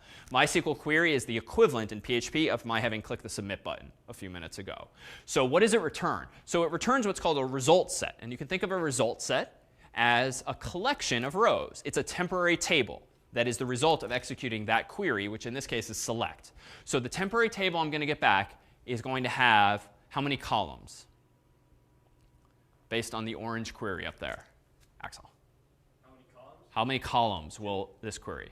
Sorry? 2 columns. 2. What are they? Username, password. Good. So even though I use star, the table itself, recall, that we made only has 2 columns. So the temporary table I'm going to get back by selecting from that table also has 2 columns. Now, how many rows is it going to have? Well, that depends on what the user typed in. Suppose the user did type in jharvard and crimson. How many rows, obviously, should the temporary table have?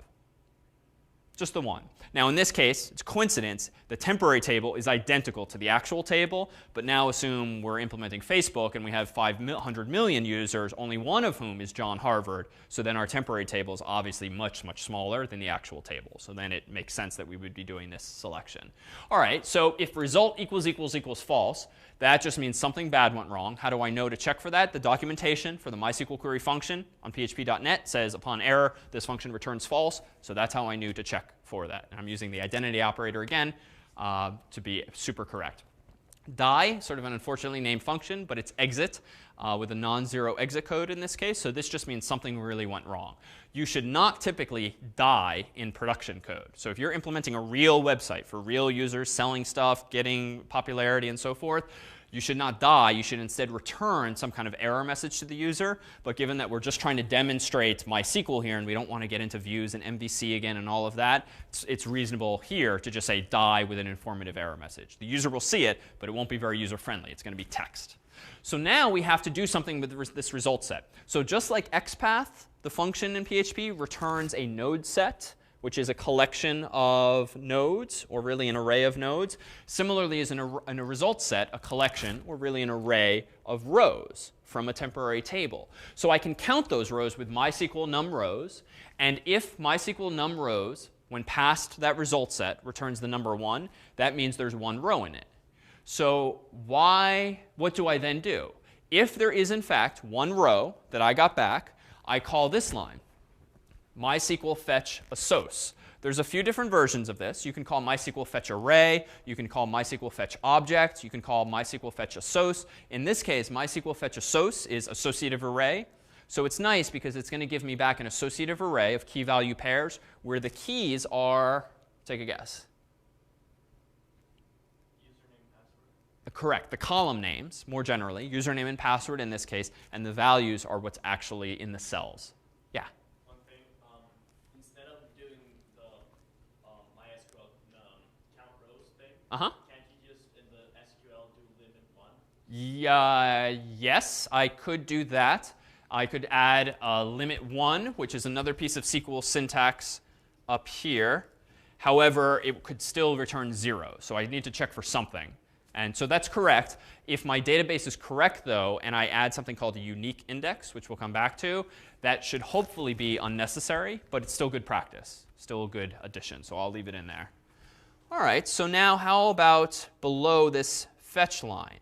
So what do I have to do at this point? At this point in the story, I have presumably, at this point in the story, I have selected John Harvard from the database, but I haven't checked what? I only selected him based on username, so I have. Right, so I still need to do this additional step. Just because J Harvard exists does not mean this person trying to log in is J Harvard until we actually check the password. So let's now do this. It's pretty trivial. So after I've called MySQL fetch assoc, I have an associative array for that row whose keys are the columns, whose values are the cells in that row. So if row, quote unquote, pass, oops, I got to change this because I chose different names before. So if row, quote unquote, password equals post, quote unquote, password, actually it was pass in the HTML, so I'll leave that be, even though I'm being slightly inconsistent here. What do I want to do? Remember that the user's logged in. And then all of these lines down here is just the cryptic stuff that we used last time to do the redirection of URLs, to redirect the user back to home.php. And that's it. If they're not logged in, notice that we have all of this stuff down here, which is just a simple form that we've seen a couple lectures ago.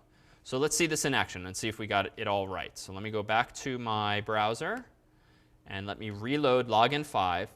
Good. We got rid of the orange message. How? Well, we're actually connecting to a database properly. So it doesn't mean the rest of my code is correct. So let's try this. J Harvard with no password. Let's see if I can sneak my way into the site. Log in. Could not query database. That actually does not sound right. So what could have gone wrong there? Let's go back here. And what am I missing? J Harvard Crimson. Want to connect to J Harvard lecture. And I'm saying could not connect to database. Why is that? J Harvard Crimson. Could not query database. That's a different message. Sorry. So we are connecting. Sprintf, MySQL select database, select users. Oh, OK. So this is failing. And this is just my unfortunate choice of names earlier. What's the field actually called? Username. Good. All right, so I made the mistake. When I prefabbed the code, I called it user instead of username. So let's see if that now solves our problem there. Reload. We're going to resubmit the same form with just J Harvard, no password. I ended up back here. Why? Yeah? Because you weren't allowed to log in. So Exactly. Right? These are super simple examples. The fact that I've seeing the form again means that I got it wrong. So let's try J Harvard and some random sequence of characters. Log in. Still not working. J Harvard and Crimson. Log in. Nice. And so now I'm logged in. I can log out, and now I'm logged out, back at home. I can try logging again. So let's prove that this isn't faked. Let's go to, where is it? Let's go to the appliance Php Myadmin. And let's go to our users table. Zoom out a bit here. Let's edit jharvard crimson, and let's see the update command. So I'm going to change John Harvard's password to password, and then I'm going to click go. And notice now the SQL that was executed. Here's how you update a field. Update users set password equals quote unquote password. All right, so slightly confusing, but this is the column name. This is the value. Where username equals quote unquote jharvard. And in this case, whoops. And, let's see. My cache expired. Let me do this again. Edit. We're going to change it to 1, 2, 3, 4, 5, so it's more explicit. So, and password equals password. So it is trying to change John Harvard's password to 1, 2, 3, 4, 5 for any row for which it is the case that username equals jharvard and password equals 1, 2, 3, 4, 5. So that's one way of uniquely identifying this row, hopefully. Unless we screwed up and we allowed 2 John Harvards who coincidentally have the same password in the database, in which case both of their passwords are going to be changed, which just is wrong. So we'll fix that shortly. All right, so what else can we do here? How can we improve upon this? Well, let me go back into the code here, and let me go ahead and open up login6.php instead. So in login6.php, notice that we have a couple of changes here. And what's different if we focus on this? Much of the code is the same, but what have I fundamentally done that's different? Yeah, excellent. Well, in the SQL, you query for the username and the password at the same time. Good. So in my SQL query, in this middle thing here, select one from users where user equals %s and pass equals %s. I need to fix this again and change user to username and pass to password, but that's not a big deal. So that fixes that same issue again. So selecting 1. Why am I selecting 1? Anyone want to hazard a guess at why I could take this alternative approach? What's an upside? What's a downside? If any?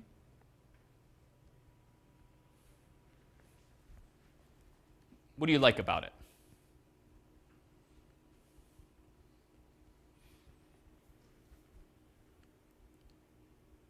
Nothing? OK, what do you dislike about it? All right, no one cares about it. So take a guess. Like, think back to the previous example where I only selected based on jharvard. Then I did some stuff. This time, I'm selecting based on jharvard and crimson. And I'm doing less stuff, right? What do I not have to do in the case of this query? Yeah, I'm just saving myself some code, right? And this speaks to the beginnings of the power of an actual database server. You have the ability to do filtration and selection and conditionals. You don't need to re-implement that wheel in code, in PHP code, or any language for that matter. So if you have the ability to do Boolean ands, as you do here apparently in SQL with capital A and D in this case, well, just punt to the database. Let the database figure out if John Harvard exists and if this is indeed his password, because that means I can write less code. And frankly, I'm going to assume that some professional database people at MySQL are smarter than I am when it comes to optimizing certain types of queries like comparisons like this. Now, granted, I still have to do the thought up front as to how long the field should be, what should the data types be to kind of help the database be highly performing. But once I do those initial hints when configuring the schema, frankly, the database should be able to do this pretty fast if it's doing its job well. So in this case, I'm still escaping both just so that there's no danger. And I'm only selecting one as a slight modification here. Typically, what did we say is return when you do a select statement? You get back a temporary table inside of which is what? The things I asked for. So technically, I'm not really asking for much now.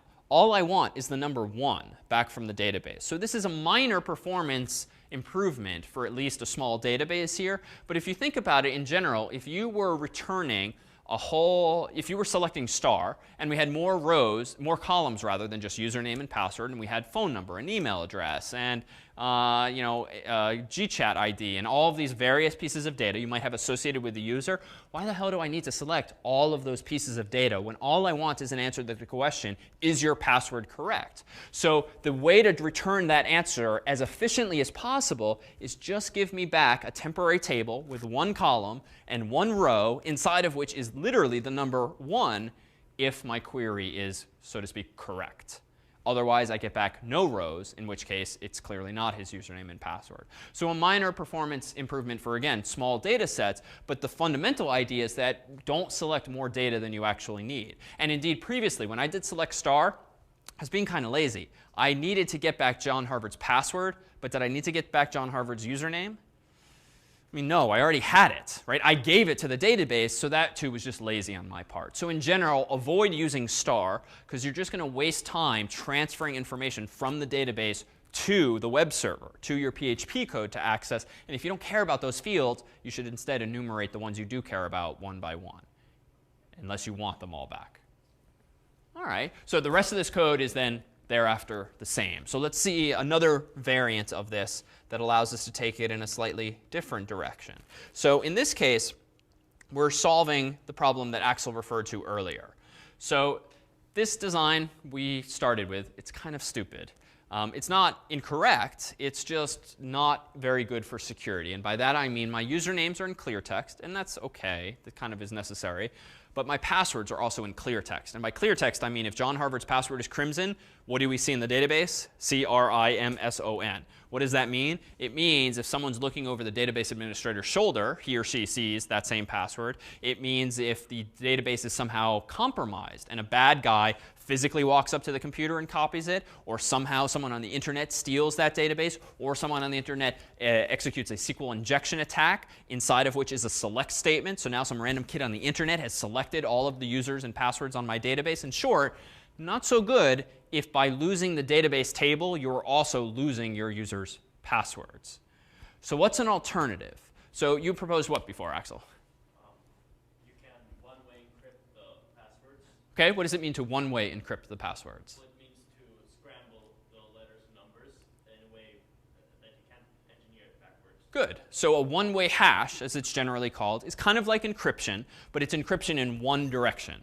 And it's encryption in the sense that it does scramble the input. So your clear text becomes some kind of ciphertext. But it's one way in the sense that you can't undo those effects. So if my password is CRIMSON for Crimson, what's stored in the database is going to be some crazy looking sequence of characters. It's not going to be Crimson. The only problem with that is that no one now can see what my password is. So it feels like this is not the right solution, right? If I am not storing Crimson in the database, I'm instead storing a hash of it, a mutation, a scrambling of it somehow.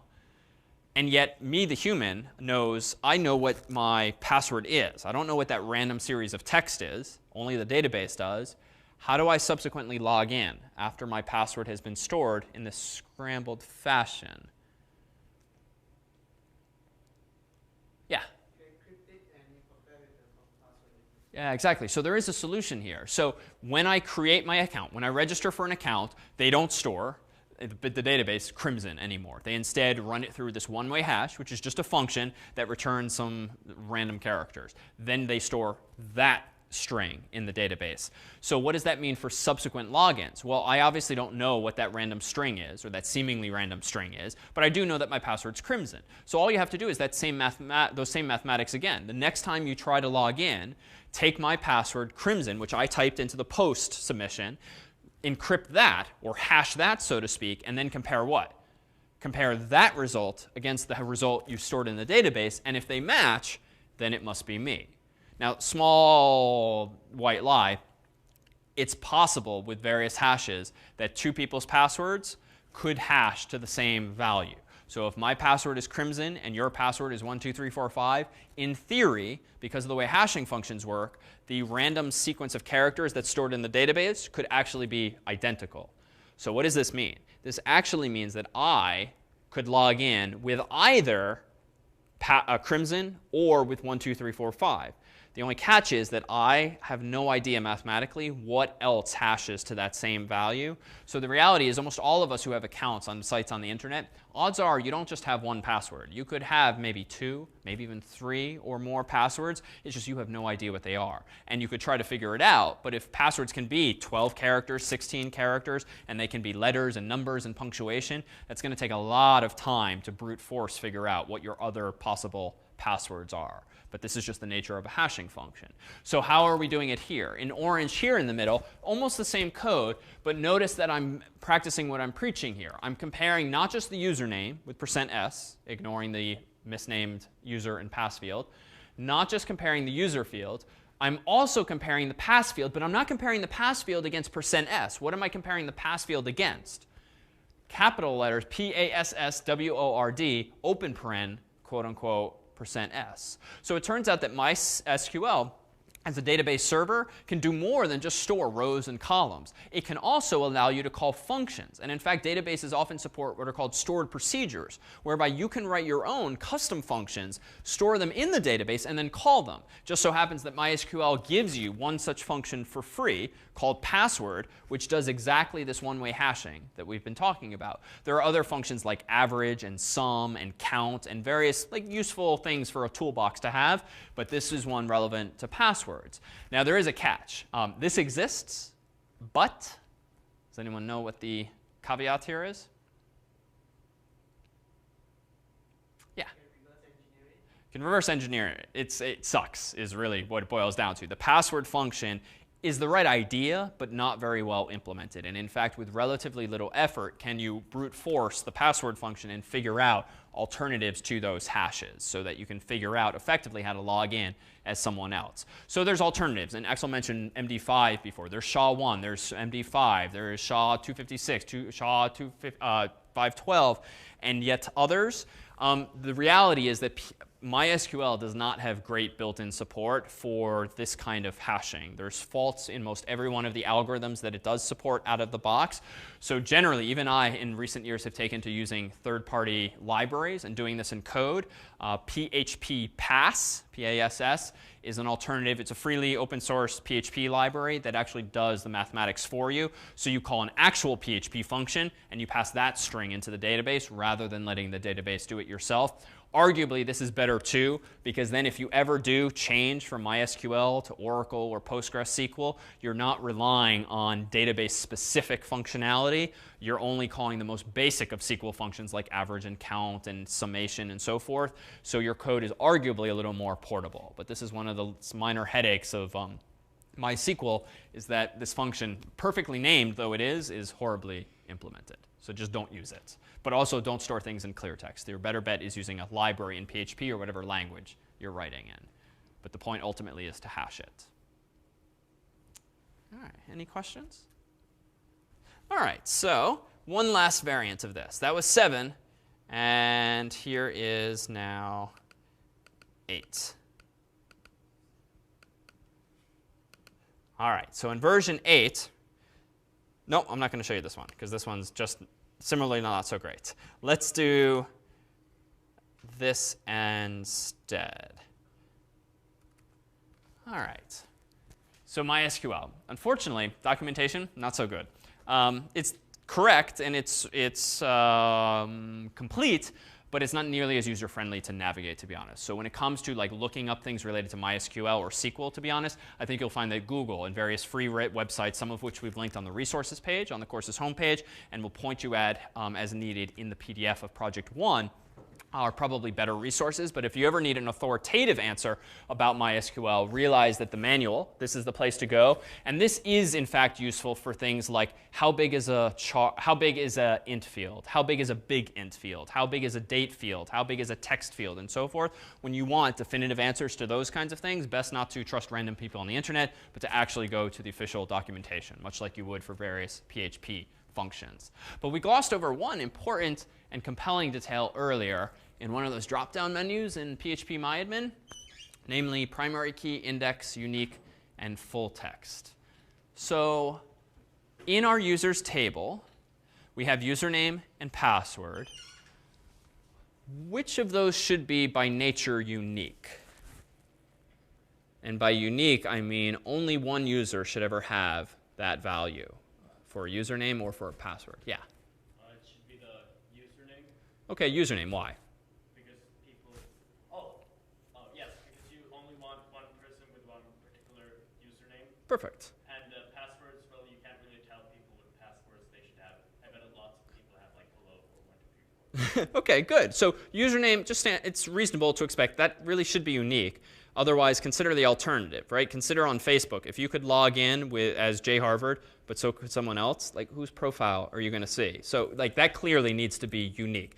Now, password doesn't need to be unique, right? Because it'd be nice if we could have the same password. It'd be nice if it's not something silly like 1, 2, 3, 4, 5. But by chance, you have 500 million plus users, and 2 people are going to have the same password. So to impose that constraint seems a little foolish. Plus, if you really think about it, well, if you only had 2 users in the system and you try to choose a password and you're told someone already has it, you know the other guy's password, right? But that's a corner case.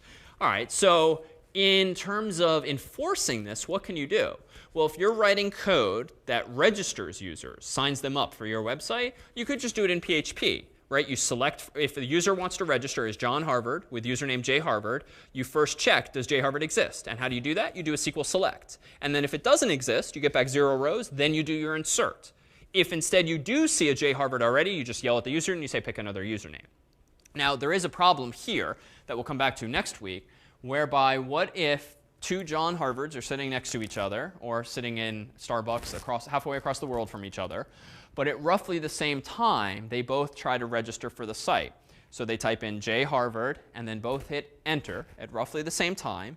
Their post requests go to the web server. The web server processes them, maybe even in parallel, right? This is a multi-core computer, multiple CPUs. It has multiple threads. Therefore, literally, stuff can happen at the same time.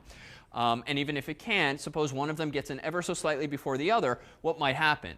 Well, both of these guys' posts might be handled by the web server. The web server is going to treat them similarly, and it's going to do a select from the database to see if J Harvard exists. But then think about how computers typically work. You don't get 100% of the CPU's attention. It multitasks among all of the various threads or things going on inside of the computer. So right after your select statement for J Harvard, this thread, so to speak, might be put to sleep briefly, split second. But that means this guy might be woken up and his select statement gets checked. The answer now to both of these guys is J Harvard does not exist. So now your second line of code executes and you do the insert. Then this guy gets put to sleep just because of the way the operating system is behaving. This guy then tries to do the insert. What happens? It breaks somehow, right? Either you're trying to insert another J Harvard, and worst case, you now have 2 J Harvards, which is like the Facebook problem. Now, which is the right J Harvard, whose profile do you show, and so forth. Or there's a failure case, or somehow this guy's password is now the same for both people. In short, this is not a good situation. So we'll solve that problem next time with this notion of locks or transactions. But for now, this is kind of a bad situation. But this is where, too, databases are so much more powerful than XML files and CSV files, where the onus is otherwise on you. Here, we can tell the database, make the username field unique, so that even if I screw up, I being the developer, I can at least still have a defense in place. So I'm going to go to users. I'm going to click not edit, because edit would just edit my table. Instead, I'm going to click on structure at the top. And now here's just a reminder of what we did earlier. So I've got my username field, varchar, Swedish, and so forth. I'm going to go ahead and check all, and then click change. And now I'm just going to see, again, that form that we saw a while ago. So what do I want to change here? I'm going to scroll over to the side, and I'm going to change the notice here, I can no longer do it here. I actually forgot. Can't do this here. So no longer do I have that dropdown that had uniqueness. And that's because the table already exists. So it's actually on another screen. And this is just a Php Myadmin thing. It's not compelling for any other reason. And if I scroll down here, notice that next to username, I have a few options. So I have a add unique index, add index, add spatial index, add full text index. And actually, there's another way I can actually do this. If I instead go over here, I can check username, and then notice these icons here. I can check primary or unique. Frankly, this UI is a bit of a mess. But in short, I have a number of alterations I can now make on this field. So what do I want to say? I do want to say username should be unique. but there's a special word given for unique keys if those keys, or rather those fields, also are supposed to uniquely identify rows in your table. So in this case, username uniquely identifies my users, or should at least. So I could make a unique field by clicking where the cursor is now at top right, clicking unique. But technically in the future, if I'm going to use this field, jharvard, to uniquely identify users, this is by definition what's called a primary key. It is the key, the field, the column that you use to uniquely identify your users. Which is to say, your table can have other unique fields, even if you don't actually use them to identify your users. For instance, what's another field that in theory only one user in the world should have one of? Phone number?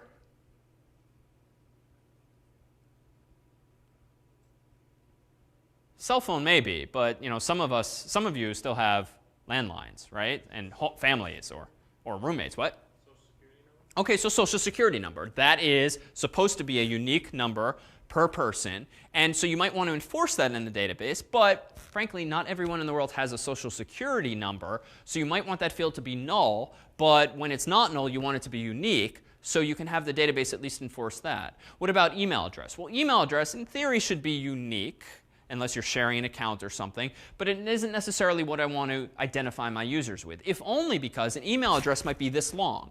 What would actually be a better data type to use in general for uniquely identifying rows in a table, do you think? What does Excel use?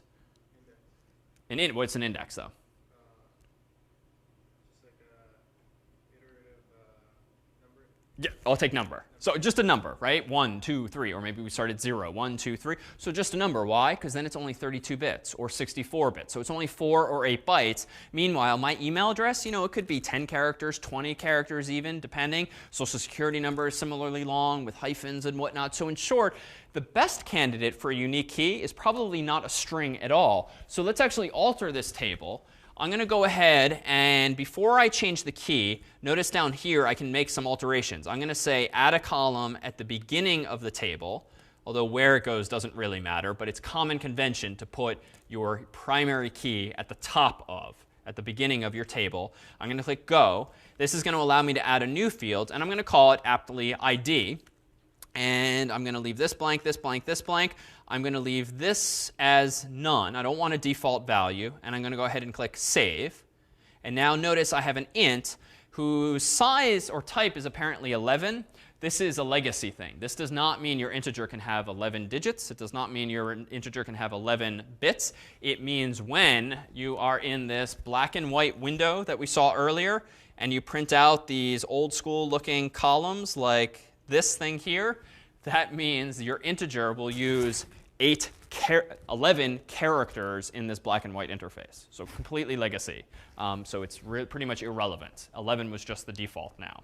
All right, so now I have some power. I'm going to go ahead and change this. I'm going to go ahead, whoops. Let me go back to my structure. I'm going to go to ID. And let's say, what do I want to do here? Change.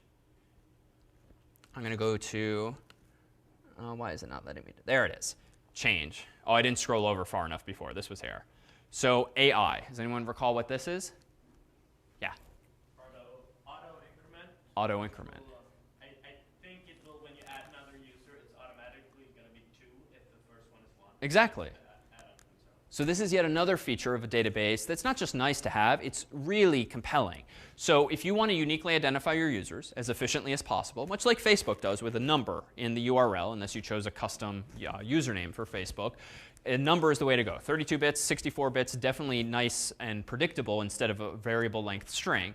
But you don't really want to be in the business, frankly, of figuring out what user ID is available, right? That, too, would be kind of annoying. If any time a user registered, you first had to figure out the highest number of the previous user's ID and then choose the next number by adding 1. It's not hard. I mean, it's trivial mentally to do that, but it's just extra work. Plus, you run into the situation, what if 2 people try to register at ever so slightly the same time?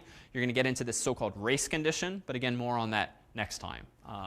So I'm going to choose auto increment here because what this means is when I do an insert in the future, I am going to have the ID field automatically assigned for me. Now, I can't just do this yet, because notice, incorrect table definition. There can only be one auto column, and it must be defined as a key. We haven't finished that part of the story of making this a key. So rather than use username as my primary key that uniquely identifies my users, I'm instead going to say, you know what? ID will be my primary key. And this is the SQL query that was just executed. Alter table users, add primary key on ID.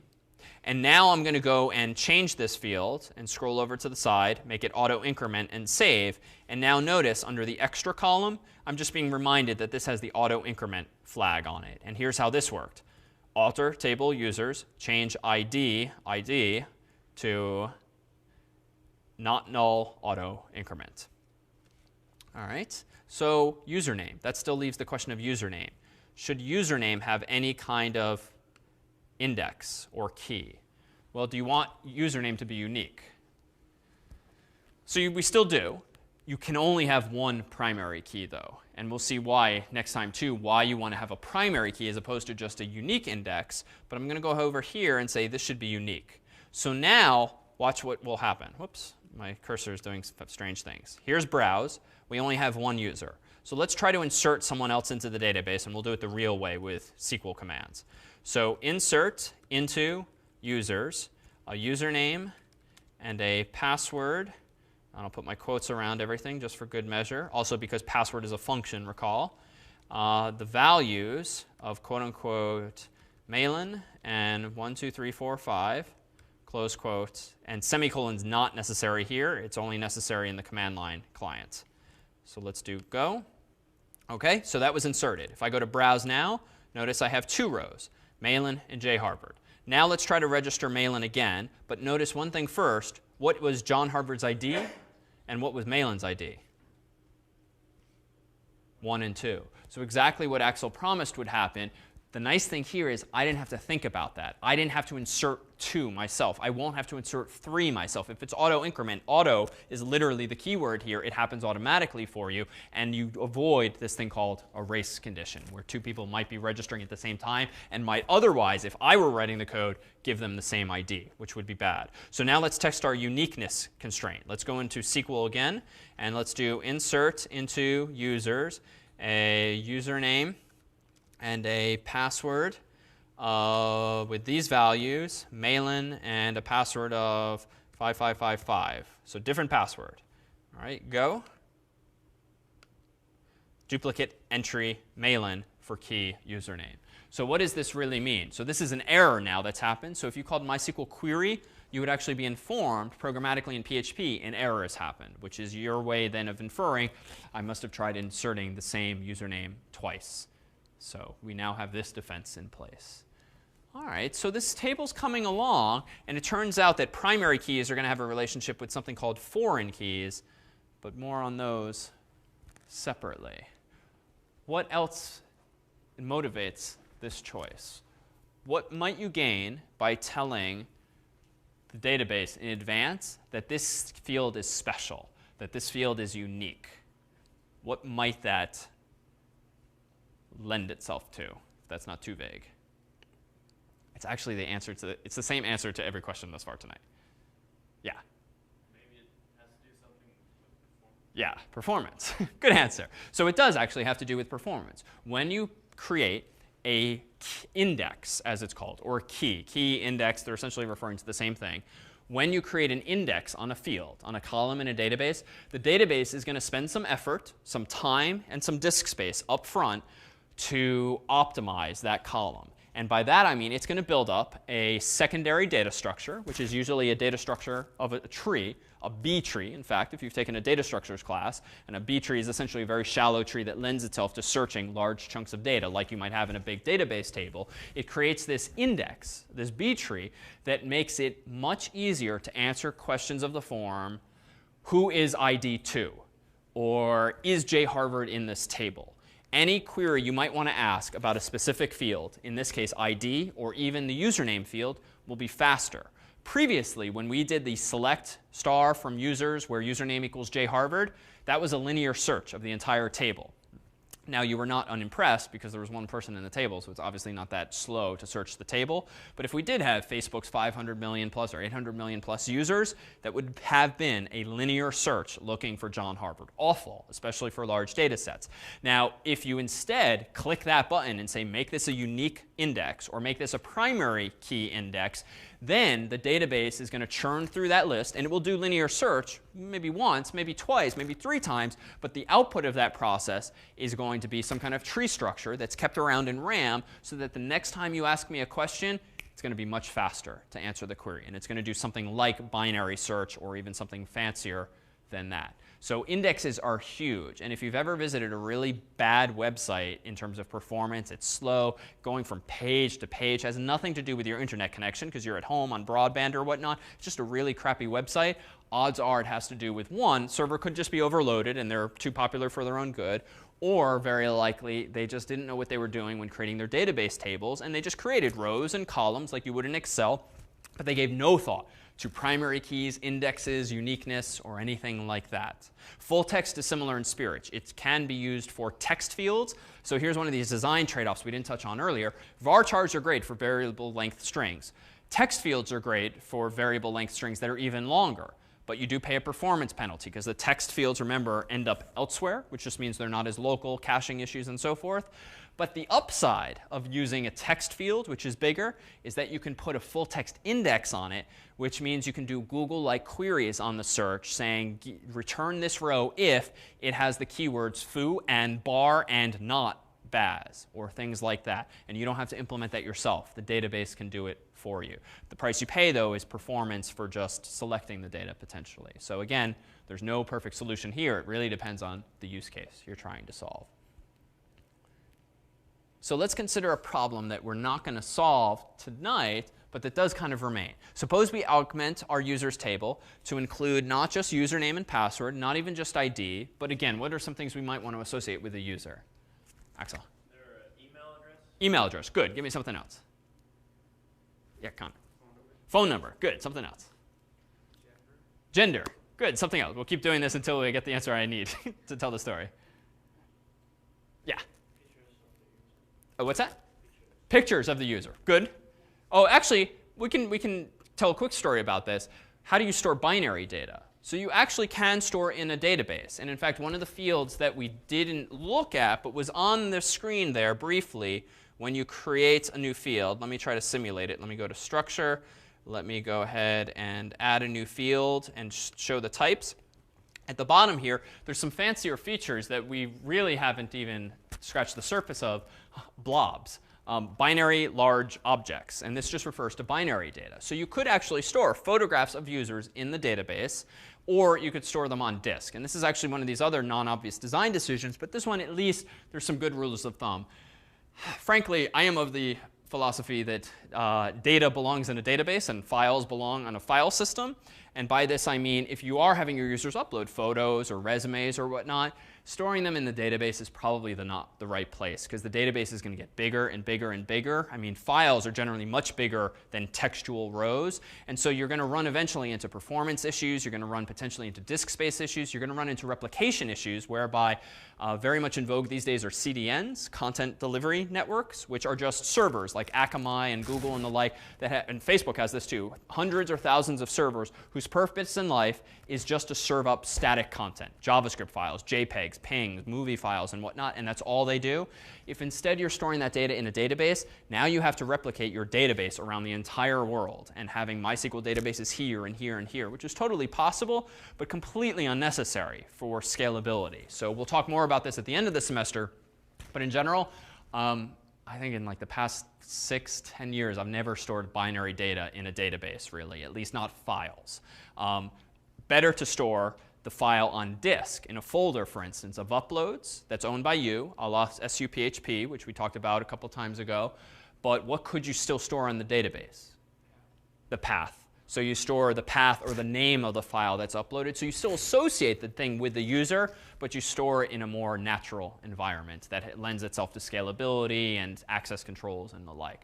Now, there's some other cool ones. If you like things like geography and anything related to points and latitudes and longitudes, there's nice built-in support in MySQL for that kind of stuff too, where you can actually do queries like, is this latitude longitudinal point nearby this other one, and similar queries, which you would have to otherwise implement yourself in CSV or XML or any other domain like that. All right, so let me try to coax this last story a little further along. What else might you want to associate with a user? Address, there we go. OK, so address is interesting because it may be the case that you have unique postal addresses or home addresses unless you have a family or roommates. So there's some corner cases there. But let's start telling this story. So now John Harvard lives, for instance, at 33 Oxford Street, Cambridge, Mass. 02138. Suppose David Malin also lives at 33 Oxford Street, Cambridge, Mass. 02138. And so on, and so on, and so on. What's the redundancy there in particular? Yeah. You're storing the same string or whatever multiple times. Exactly. What string is really redundant here? Or what strings, Jack? Cambridge, Mass. Why the heck am I storing Cambridge, Mass, Cambridge, Mass, Cambridge, Mass, Cambridge, Mass again and again when really I could identify Cambridge, Mass by what? By zip code.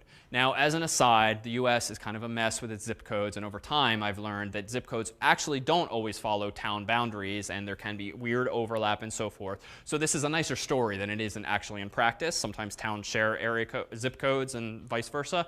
So kind of a mess, but that's the human's fault, not the computer people's fault in this case. So let's at least assume that zip codes do uniquely identify cities and states. So this is great because I can store 5 digits, a char field even, 02138, and then how do I remember that 02138 maps to Cambridge, Mass?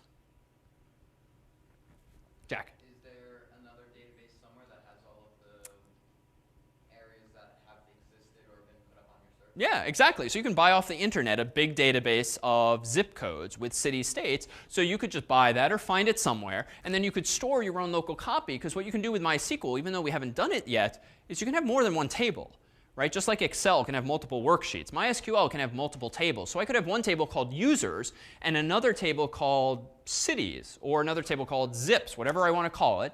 And what would the primary key be in the zips table?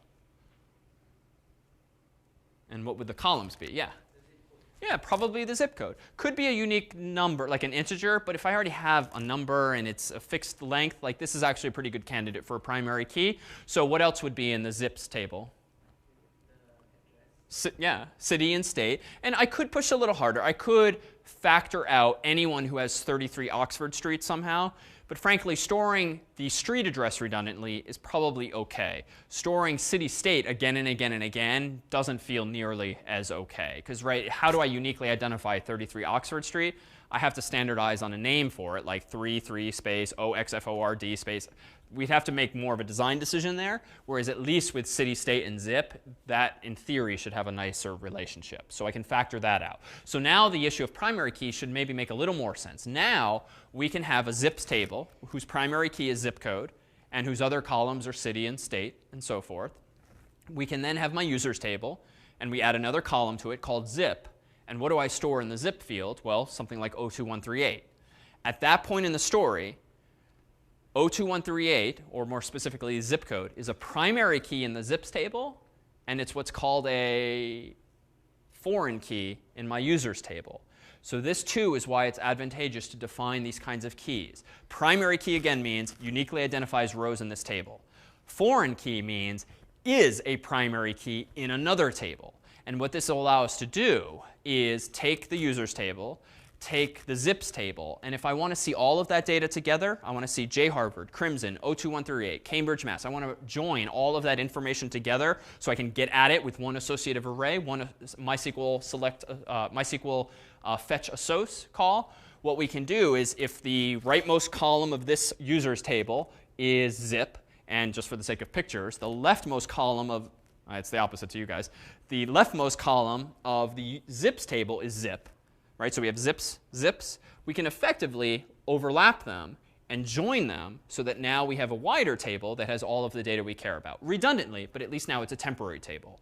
So this refers to generally the process of normalization and factoring out data that would otherwise be redundant, is not necessary to keep, And this is the bread and butter of relational databases. You put as little information as you need to solve the problem in a given table. You factor out as much as you can, and you leverage a feature of SQL known as joins to actually rejoin the data later, which even though it costs you a bit in CPU cycles, saves you significantly in space, especially when you have many, many, many users. All right, any questions? All right, why don't we go ahead and call on Luis? Luis? When we're doing the project, so my PHP Myadmin that's in the appliance, is there any other, I guess, GUI that we can use, or we have to use that because that's already in the... It's in the appliance already. If you're running Windows, there is a Windows MySQL client that you can download somewhere on mysql.com. You would then configure that Windows program to talk to the IP address of the appliance with username jharvard, password crimson, and you could use that as well. To be honest, I would even though I have my qualms with its UI, it's actually a wonderfully useful tool that just gets the job done. And it's not, again, a key part of the project. It's just a user-friendly way of getting at the data and creating tables and such. We can use any method to create the database. Yep, absolutely. More of the PHP that talks to it. So exactly. So at the end, well, and actually for Project 0, you don't need MySQL at all. You don't need PHP Myadmin at all. So this will only be relevant next week for Project 1, which will actually use MySQL. But at that point, you're welcome to use any development environment you want, any tools that you want, so long as we say in the spec, your code works properly when you install it in the appliance, so that when we and the teaching staff install it in our appliance, it's guaranteed to work. And it's not tied to your random PC configuration or Mac configuration. There's at least a standard installation setup. Let's adjourn there. I'll stick around for one-on-one questions. Otherwise, Alon will start with section in just a little bit. See you on Monday.